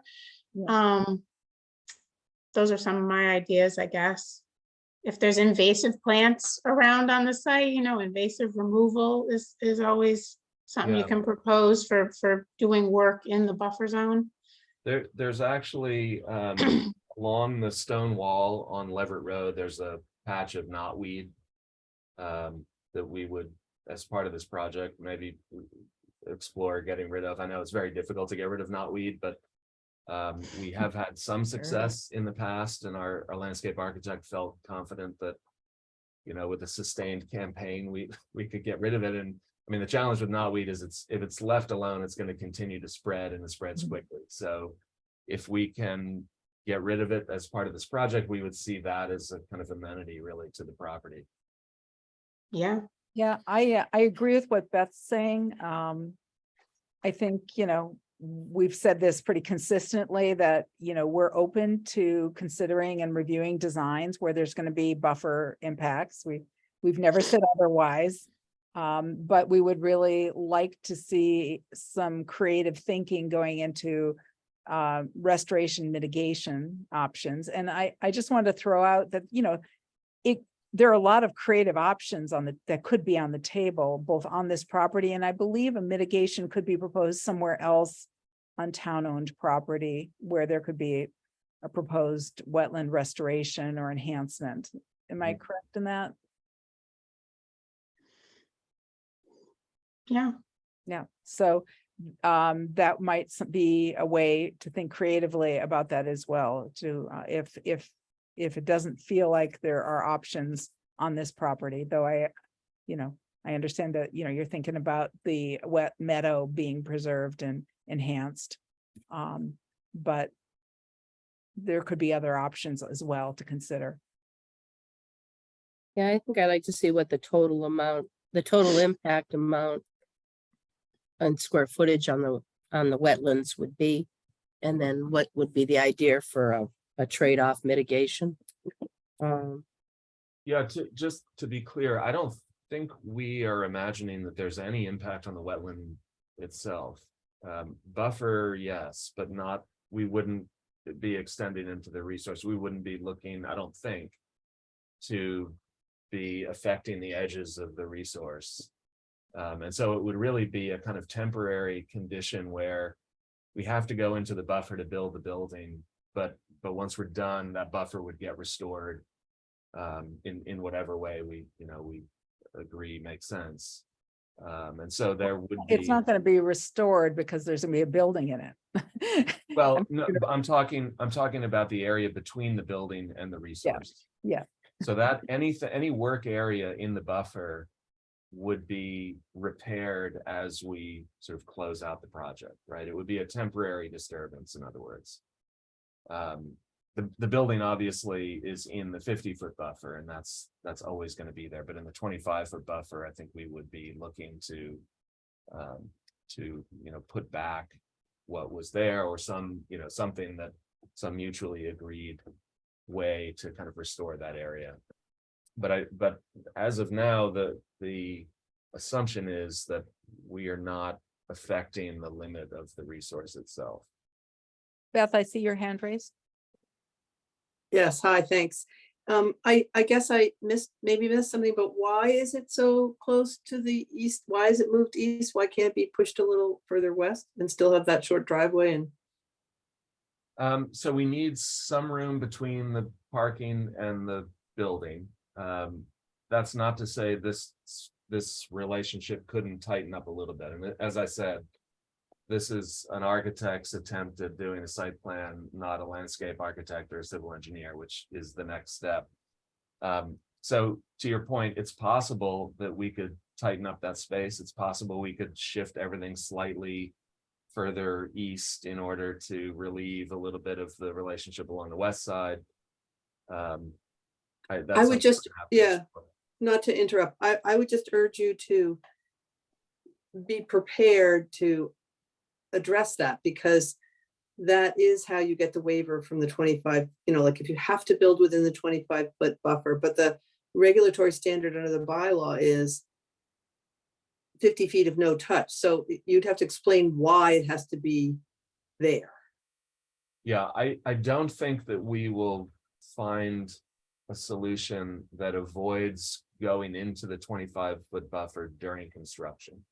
Oh, yeah, no, temporary during construction, but what they're saying is the building being 25 feet away is more of an impact. So if you can locate the building so it's outside the 50-foot, that's better. That's all. You just have to, and you'll have to, if you can't, you have to say, well, we couldn't because of, ledge or Right. bad soil or, some. Matt, can I ask you a question? Sure. Couldn't you rotate the building so that it's aligned, the axis is aligned east-west, and put the parking to the north? And have a shorter parking lot and we don't think that's a good idea for a variety of reasons. Number one, it's not going to do as much for us in terms of minimizing the clearing on the site. It's not going to get the building as close to Leverett Road as it does in this orientation. And we think putting parking in front of the building is a terrible idea from a planning standpoint. So I think we would like to avoid that. But I think really more than anything, it doesn't get us the cost savings that we need if we rotate it. And in terms of from Beth, your comment about keeping it out of the 50-foot buffer, I don't see how the building could be out of the 50-foot buffer without the driveway and parking going into the 25-foot buffer. I just don't think there's enough room on the site. You know, you can see here, we've got two wetlands, east and west, the west being the bigger one, obviously. But if you look at where that 50-foot buffer is here and here, they're just, you know, that's so pinched in between them that I don't think there's any way we're going to find a solution for building and parking to occupy the area between those two 50-foot buffers.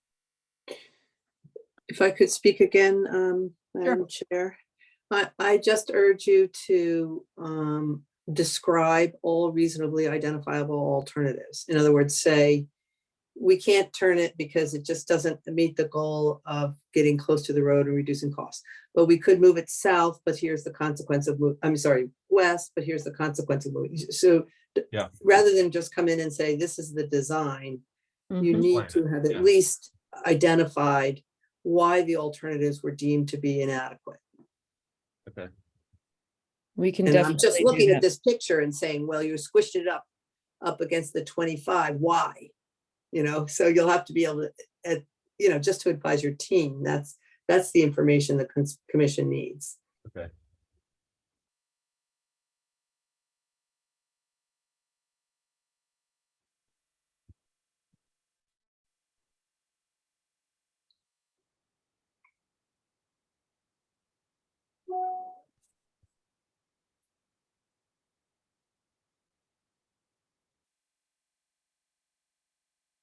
So I guess the question is, if we move forward with this and present the plan and Elizabeth, I hear what you're saying about why we would say that we didn't do the other alternatives and what the benefit of this design is. We should, I guess we're looking to get a preliminary okay to move forward with this, because everything that we do obviously comes with a cost. And so I don't want to go further down this road if the Conservation Commission is not is not open to hearing this design.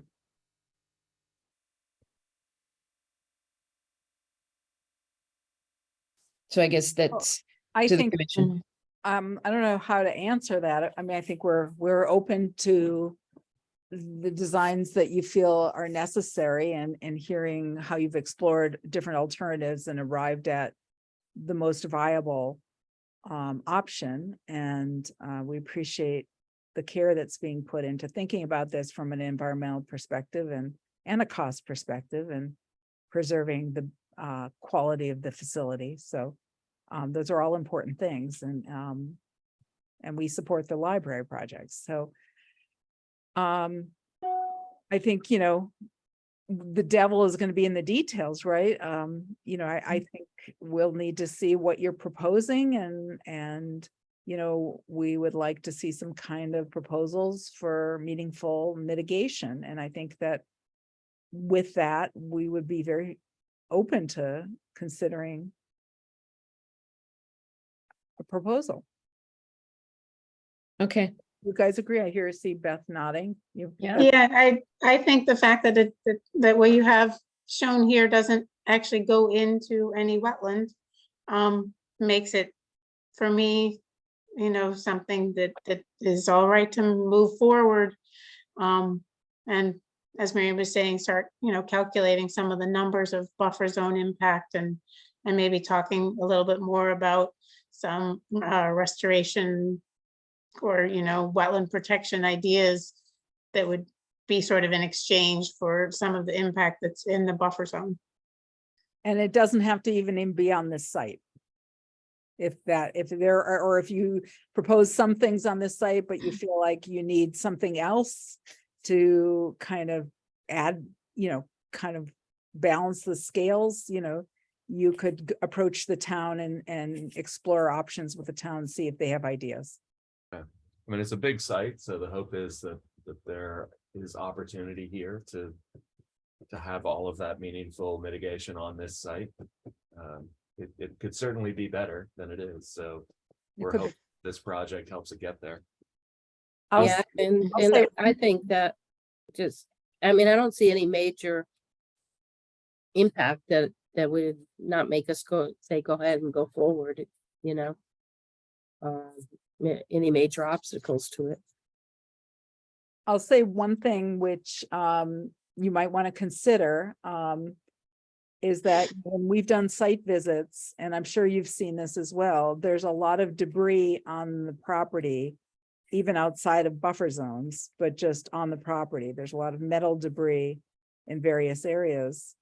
And the town could propose some way of removing or cleaning up some of that, perhaps as mitigation. I have a metal detector and I'm happy to lend it to the library building committee. And if you would like to go out and look and survey it yourselves and explore, let me know and you can have it. Okay, I'll keep that in mind. Some great archaeology could be out there. Or at least an old muffler. Can we talk a little bit about schedule? It would be helpful to know. Can you want to take this off screen share now? Oh, yes, I'm sorry. Thank you. Just in terms of when we should be thinking about coming back to you with the answers to some of these questions and with a legitimate landscape plan and civil engineered plan. How long do you think the process will take in terms of number of meetings? I know it's difficult to say, but in general, when is a good time to be targeting? We're now at the end of schematic design. We have a 3-month design development phase, at the end of which we'll do another cost estimate, and that will be obviously a more detailed. So I see Beth's got her hand raised. I just want to throw out one comment, which is that there is a wetland delineation line that has yet to be confirmed. And the commission has talked in theory about wanting to hire a third-party reviewer for the notice of intent. And so that piece of it will be, if that is what the commission decides, that would be a part of the process to factor in whatever time it takes for that wetland review and then for the review of the project. Beth, you had your hand raised? Yes, thank you. Is this project subject to MIPA? So are you using any kind of state funding? Is there a permit required by a state agency? There is state funding. It is the recipient of a grant from the Massachusetts Board of Library Commissioners. It obviously has to be permitted, but it needs to be completed within the requirements of that grant program. So if it is, if it is required to go through MIPA, then your alternatives analysis that we were just suggesting for, how are you avoiding the wetlands, that's just wrapped into your MIPA scope. So, and if you're asking about procedures, when can you come before the Concom, that's also wrapped up in that. Like, are you going to file for MIPA first and do this permit as part of scoping? That's probably what you would do, but you would have some state hearing requirements that the commission, would work around. So Beth, is MIPA required with state grants? Is that- But it's threshold. I think with any state funding, as I recall, I haven't looked at it in a while. I'm No, sorry. it has could to you please meet, it has, so. Is if it there a has threshold state funding and a yes, there's threshold? thresholds, right? So you Even- either, even if you meet a threshold, but then you're not using state funding or state permit, it doesn't apply. But so you have to have both. So you have to have either, state funding or state permit plus meeting certain thresholds. And I don't know if this project might not meet those thresholds. But it is something to look into. Yeah, Could you you gotta please know tell- that first off the bat. And is this project going to be subject to the stormwater standards? You asking me or are you Yeah. asking? Or the applicant? I don't know. That would be something that our civil engineer would have to answer. I don't know. Could you please define MIPA for me? Massachusetts The Endangered. Massachusetts Environmental Policy Act. Thanks. Thank you. And it has regulations that define when you need to file. Thank you. They're pretty clear, like a certain number of parking spaces, there's thresholds, Mhm. but I thought the thresholds apply to permits and I don't know, I But can look it at, won't be you mentioned state permitted. There won't be a state permit. It'll be locally permitted, but there's no. right, so that sounds like it's probably not gonna meet a threshold for MIPA, right? If it's not in an area of critical environment, there's certain thresholds, but let's see if I can find the regs. Okay. Anyway, you'll need to address that first off. So the your bat. timeframes, when were you hoping to submit the notice of intent? What was your? Honestly, I don't know, because our civil engineer, who couldn't be here tonight, is really the one that's driving that process. Maybe the thing to do is get back to you offline with a kind of what we see as the anticipated schedule, and then have you comment on that and tell us if that seems right to you or if we're missing anything. Because I don't know enough, honestly, about it to really be able to talk knowledgeably about it without them here. But theoretically, sometime in the next 3 months, right? Yes. Yes. And what's your deadline for construction? You said there was a date for. So the current schedule has us going out to bid at the end of March of 2024. Okay. So we've got some time. We starting August, we'll be starting a 3-month design development phase, followed by about 5 months of construction document production. And that'll take us to bidding just into the new year. 2 months of bidding puts us at start of construction, I think, in around March, I believe, 2024. Beth, My quick review of the MIPA regs, you get financial assistance from the state, you need to address MIPA. Okay.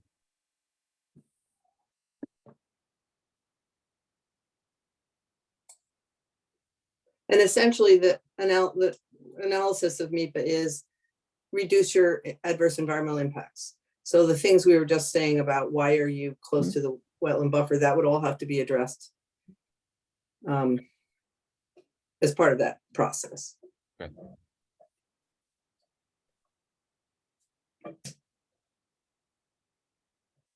Great, thank you, Beth. Okay, are we ready to move on? Thank you. Yeah, thank you all very much. Appreciate Well, it. thank you for coming and Thank appreciate you. looping us in. Keep us informed. Thank you. Thank you. Bye-bye. Good night. Good night. I'm sorry for the people who are waiting for later parts of the agenda. We've been running a little late tonight, but we'll move along. So 7:30, we're only half an hour late. We were going to be reviewing a certificate of compliance request for Mark Rivers for 70 Lake Drive. Last week, Robin and I went out and looked. It looks very beautiful and very nicely landscaped, and everything's growing very, very nicely. Mark, you're here? Is Mark here? Yes, I'm here. Hi. So I've prepared a certificate of compliance for the commission to review, and I'm going to pull it up if I can. And in this case, Mark, the order of conditions had 2 perpetual conditions. So I believe we will not be able to issue a full certification. It'll be a partial certification. I just want to make sure we're all in agreement with the way that I have filled the form out. So I'm going to pull it up on screen share and show it to everybody. So here it is. And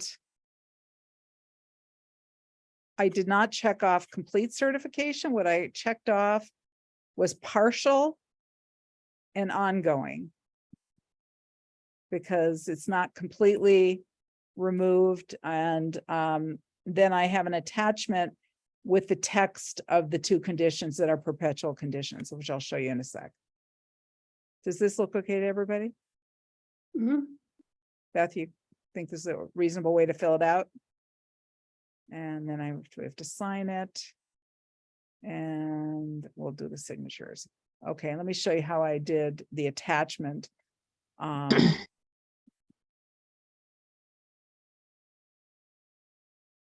It's pretty basic.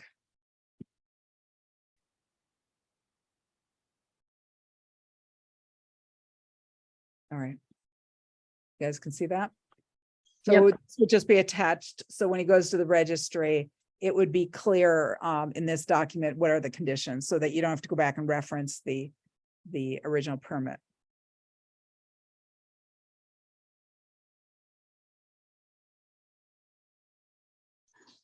So sorry, why are we doing a partial instead of a complete? Well, because they're perpetual conditions. If you do. a Yeah, but that, complete- you do a can still have perpetual conditions with a complete, um, with a complete, I thought with certificate of compliance. a complete, then the order of conditions is detached from the deed. And so if somebody was doing a deed search, they wouldn't see that there were perpetual conditions. Well, the perpetual conditions stay with the certificate of compliance, which also gets recorded. Okay, so still have the document. So you're saying, The certificate of compliance sort of closes out the conditions for the order of conditions. But what we're doing is adding perpetual conditions to the certificate of compliance. so what you're saying is check off the first check off, and then take this off, and then leave this checked. I can't see what you're checking. Oh, I'm sorry. So I would check off complete certification. Yep. And then ongoing conditions. Yes, Okay. yes. All right. And then have the attachment as written. Yeah, a partial would only be if some of the conditions on the order of conditions haven't been completed. But if everything under the order of conditions is done, then it's complete. And now we're issuing some more ongoing conditions under the certificate of compliance. Okay. There was a condition on the permit requiring him to come back in 12 months with photographs to show it was vegetated, and he did give us photographs, and it already is all vegetated. So I don't think there's any need to keep that. I think we can agree that that condition has been met. Would everybody agree? Oh, totally, having seen it. Yeah, I mean, the main issue is the grass and the lawn, and it's all green, so there's no area of disturbance, so it's all stabilized, so, okay. So, that's fine, and, does somebody want to make a motion then to approve this certificate of compliance? I'll make a motion to approve the certificate of compliance for 70 Lake Drive. Second, I second. all right, David, Aye. Font, I, Harrington, I, and Wilson. Aye. Great. All right, thank you, Mark. We will, do you want to pick it up, or should we be mailing it to you? Why don't you just mail it to me, and then we'll go to Greenfield and get it registered. Okay, very good. Thank you so much. You're welcome. Thank you. All right. Next, we had a landowner who was wanting to talk to us about a proposed project. If he's still here, I don't know if he's left. No, I'm still here. Oh, great. I'm sorry to keep you waiting. Okay, Thank you. Mr. Avanti lives at 17 Cook Road. We did an RDA for his property last fall to tear down a shed and build a new shed. Do you want to explain to the commission what you're looking to do? So right now, the house, the bathroom is on a small shed addition that was put on the house 50 years ago or whatever, but it's very small, very tight. We're looking at retiring up there. We want to make it a handicapped accessible bathroom, but it's too small. So what we want to do is just remove that shed addition on the house, which is currently 5 feet by 17 feet, and make it 8 feet by 17 feet. So just bump the wall out 3 feet, which would give us enough room to have a full-size shower in there and enough turning room. So if one of us is in a wheelchair at some point, we could, use the facilities and all. And I just wanted to make sure I'm doing it all the right way, whatever I'm supposed to do. So I had spoken with him, and my thought had been that probably the commission would recommend reviewing this under an RDA. Okay. A fairly small project, and it's all going to be on piers. He's not putting in a dug foundation. No, just piers. The house is currently on just on blocks. So they'd be putting in either 4 or 6 piers to build a new one. Beth, you're muted. It's buffer zone, right? Yeah. Oh, it's within the 100 feet, definitely. Okay, I think does that answer your question? Yep, so I'll do the RDA, and then The RDA. for that, you schedule a visit, or when do you schedule? Yes, so after you submit the RDA, we'll give you a date for a public hearing. And you can go on our website. We have you did it before, so Right, you'll same know, thing. but we'll schedule a site visit after you turn in the RDA. Okay, perfect. All right, thank you. Thank you much. I appreciate your time. No problem. Have a good night. Next, we had discussed a site visit for 530 West Pelham Road, where Robin and I had observed some wetland indicators close to the area of the solar project that this landowner's planning on installing. And she obtained a wetland delineation from Ward Smith, which I emailed to everybody. And essentially, he does see a large wetland that's 110 feet from the project area. The area that Robin and I had been looking at, he said he feels has wetland indicator plants, but no sign of a hydrology.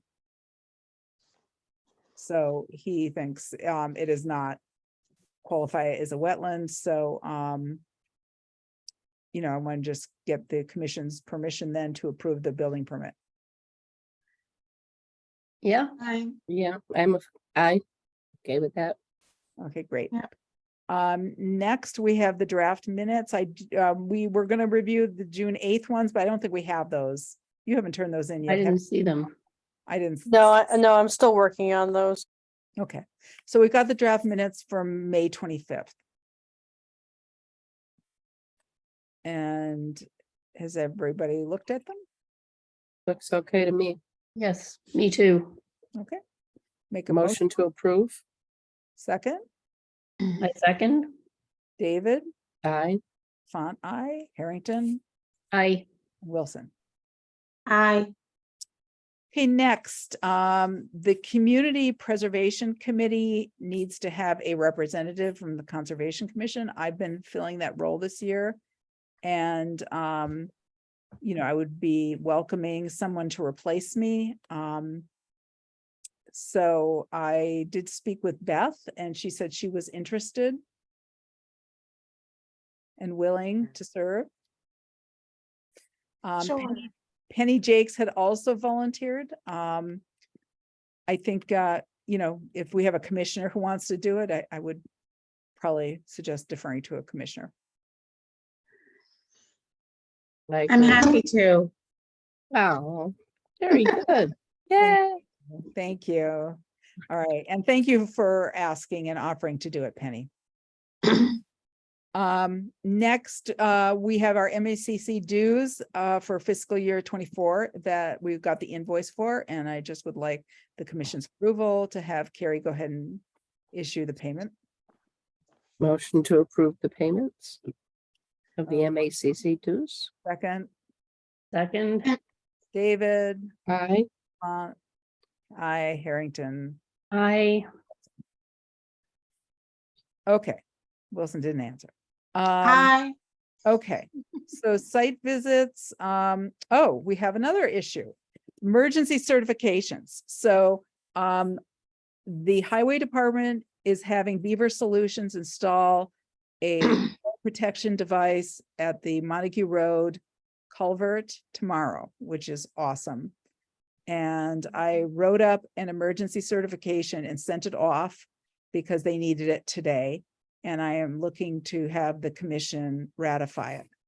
And I just wanted to go over the conditions with you so you knew. Let me find them. Given some of the concerns that we've had. Where'd it go? Dudley Bond. Okay. Is this it? No, it's not. Ugh.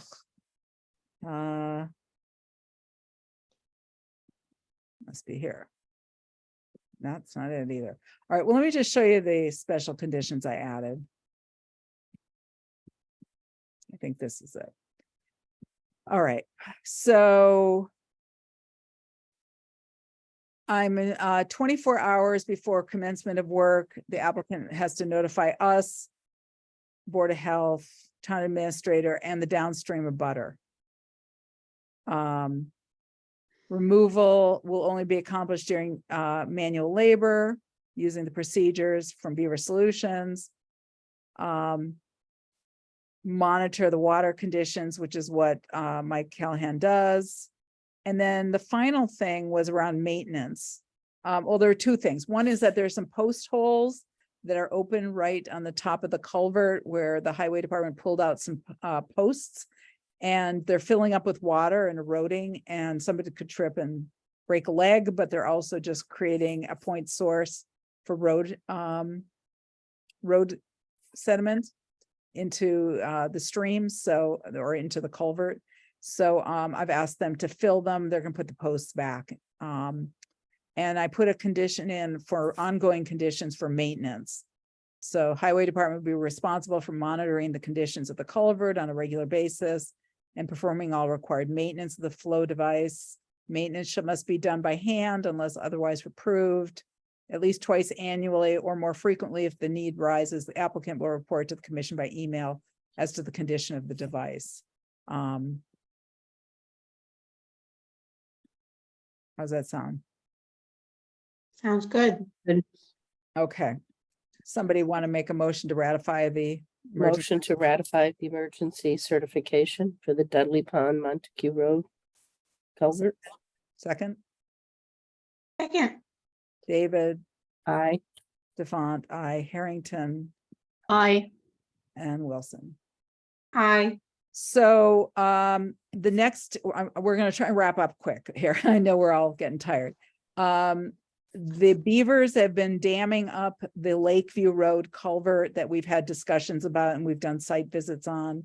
And the highway department is asking for a permit, an emergency certification to go in and breach that dam using heavy equipment from the road. So that is what I was planning on writing up for them. I had some conversations with Mike Callahan and also with Tim Hunting and with the owner manager of Pine Brook Camp. Mike Callahan thinks that there's a long-term solution to that issue at Lakeview Road that could be very inexpensively solved by putting in a diversion dam of boulders upstream of the culvert. That would allow the beavers to build on the boulders as opposed to the culvert. He also thought that there might be a way to create fencing so that there would be some way that possibly kayaks and canoes could circumvent that boulder line and be launched downstream of the boulder line. But I think that to really have a conversation about that, we really kind of need to have a meeting with all the parties, including the manager from Pine Brook Camp, to find out if there is a compromise solution. He wasn't particularly interested in doing that, but you know, he also wants to make sure that the culvert is open and is concerned that even if they breach tomorrow, that culvert, the beavers are going to rebuild right away. And, you know, it's the highway department can't keep up with the beavers. They can't, they can't. And if the hope is that, you know, the kayak access is going to be available all summer, it may require constant breaching. I don't know what the other, I feel like some solution needs to happen, and everybody's not going to get exactly what they want, and that there needs to be some sort of middle ground, maybe that'll meet everybody's needs. I don't know. Yeah, I think Mike tends to have some really interesting ideas, and it's great to try them all. It's always, where's the money going to come from to pay Mike to do these things? Right. But if people as a group come together and want to try some of those things, I'm sure one of those groups has some money to pay him to try. Well, we could try to have a meeting, since he's already kind of talked to Tim and he's talked to me. Maybe I could get a little bit of more information from him over the phone, and then maybe we could have a meeting of all the stakeholders without him. Because ultimately, you know, he wouldn't be doing that work. It would be the highway department. Oh, we wouldn't be hiring him to put in like the dam or anything No, like I that, don't or the think so. fence? I don't think so. Okay. Maybe, but I don't think so. His group put in what he called an exclusion fence around a culvert in Amherst, and it was only $750, but that is probably a smaller area than what this would involve. And it also means an exclusion fence would mean that the culvert's closed. Right, yeah, it's not the same thing, yeah. What he said to me is that beavers will not drag dam material uphill out of the water. So if you create a barrier, that means that they would have to go around something uphill out of the water. They won't do it, and they'll stay down in the water and find a more convenient place to dam. So if you made this kind of diversion coffer dam, whatever you call it, I don't know what the word is, diversion dam, and then maybe had some fencing up the slope with a gate or something so that you could open the gate and pull the kayaks through and then close the gate, then you would be sealing off the culvert, but still letting kayaks be launched. So I don't know, you know, it's all very theoretical. I think that, you know, it would be easier if we could have a stakeholders meeting and everybody get together and look at it together at the site. So should I coordinate that? Yeah, yeah. Sure. I mean, people do take their kayaks through the culvert back and forth, so closing off the culvert altogether is probably not an option. Well, they wouldn't be able to do that with this because they'd be running into a diversion dam. It would close that little pond off to the, because beavers would be taking it over. That's the problem. It's just, Yeah, I mean, I don't know. people do kayak up that, all the way up there, come from the lake and go all the way up there. But I don't know. These are problems. I don't have solutions to it. I'll try to set up a meeting. We can talk. get your magic wand out. Yeah, I don't know. Yeah. Okay, so we are going to have a site visit at West Quabbin Woodland Conservation Area, and there was a doodle poll, which I have not looked at to see where we were all at. Have you guys all put in your availabilities if you were thinking of going? Yes.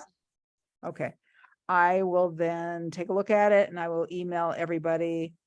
I just haven't checked to see what the most convenient time is, and we'll schedule it. So we're thinking it would be on our Friday. These were all Friday dates at like 3:30. Was the hope? Yep. Okay. All right, great. All right.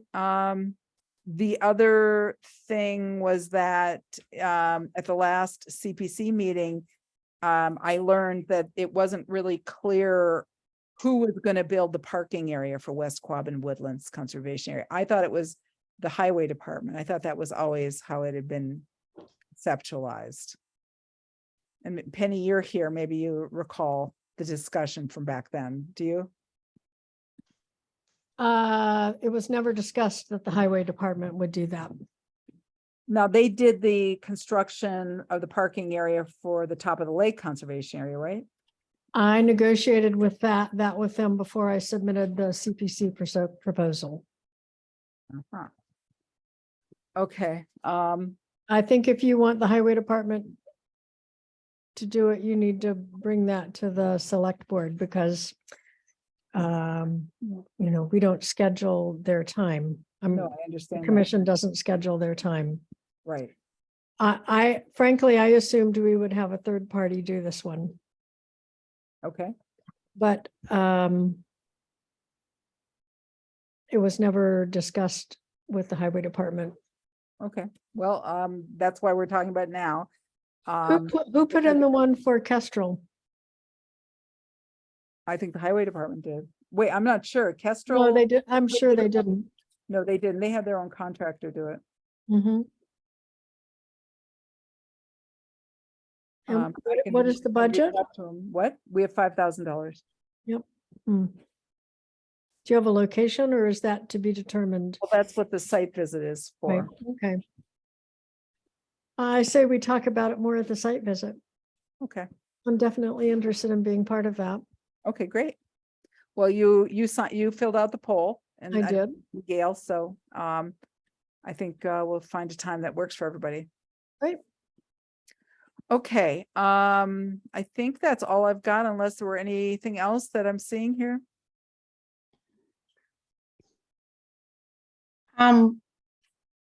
Just to clarify this, because I think the library people, I was just looking up and I don't know if Beth Goodman's still on the call, but for I MIPA, the way I understand MIPA and what this says right here is a project under MIPA jurisdiction, which includes anything that's getting financial assistance from the state. So that means it's under MIPA jurisdiction.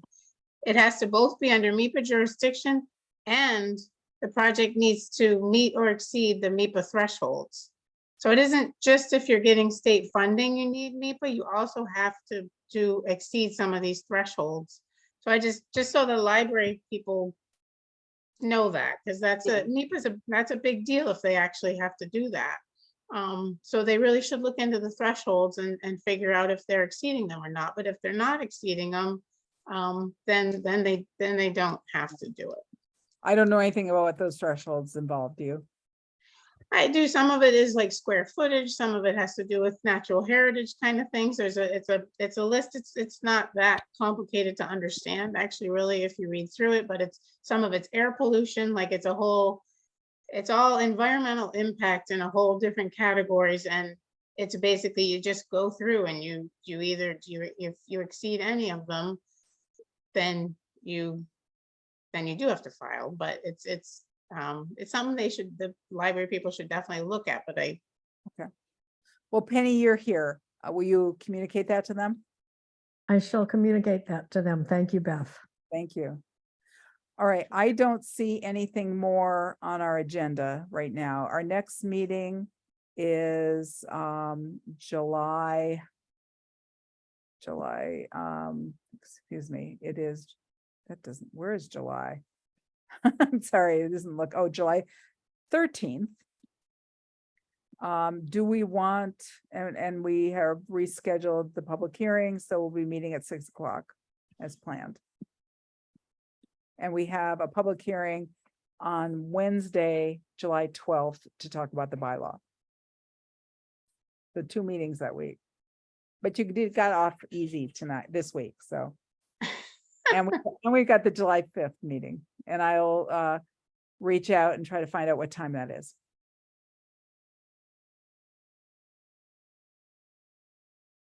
Are we all good? July. Yep. And Aaron, when you're gone for part of or all of July, are you going to be at the public hearing? Are you talking to me? Yeah. I'm gonna miss both meetings. I'm gonna be gone from July 8 through 17. and then again, July 26th through the first week of August. So I'm missing our 2 meetings. That July 5th thing I will be here for. Okay, and you can't come to the hearing on the 12th, Correct. but Scott is gonna be able to make it, which is, he didn't think he was gonna make the one this week, so. All right, well, it is what it is. Okay, and I will send everybody the draft bylaw as a parting gift. All right. A parting gift to you all. Yay. All right, good night, everybody. Mary and I are going to go and take a look at the work tomorrow morning at 10 o'clock at Lotto 32. Robin, do you want to join us? And, oh, I can't tomorrow morning. Darn. All I right, would love to. It's just around the corner from my house. well, you can go at your own leisure sometime. Okay. All right, very good. No comments from the public before we close? No. Okay. All right, thank you. Good night, Motion everybody. to adjourn. Good night. Wait, motion. Motion to adjourn. Adjourn. Yes. Second. Aye. David, I, Stefan, I, Harrington, I. Wilson. Aye. Okay. All right. Aye. Good night, everybody. Night.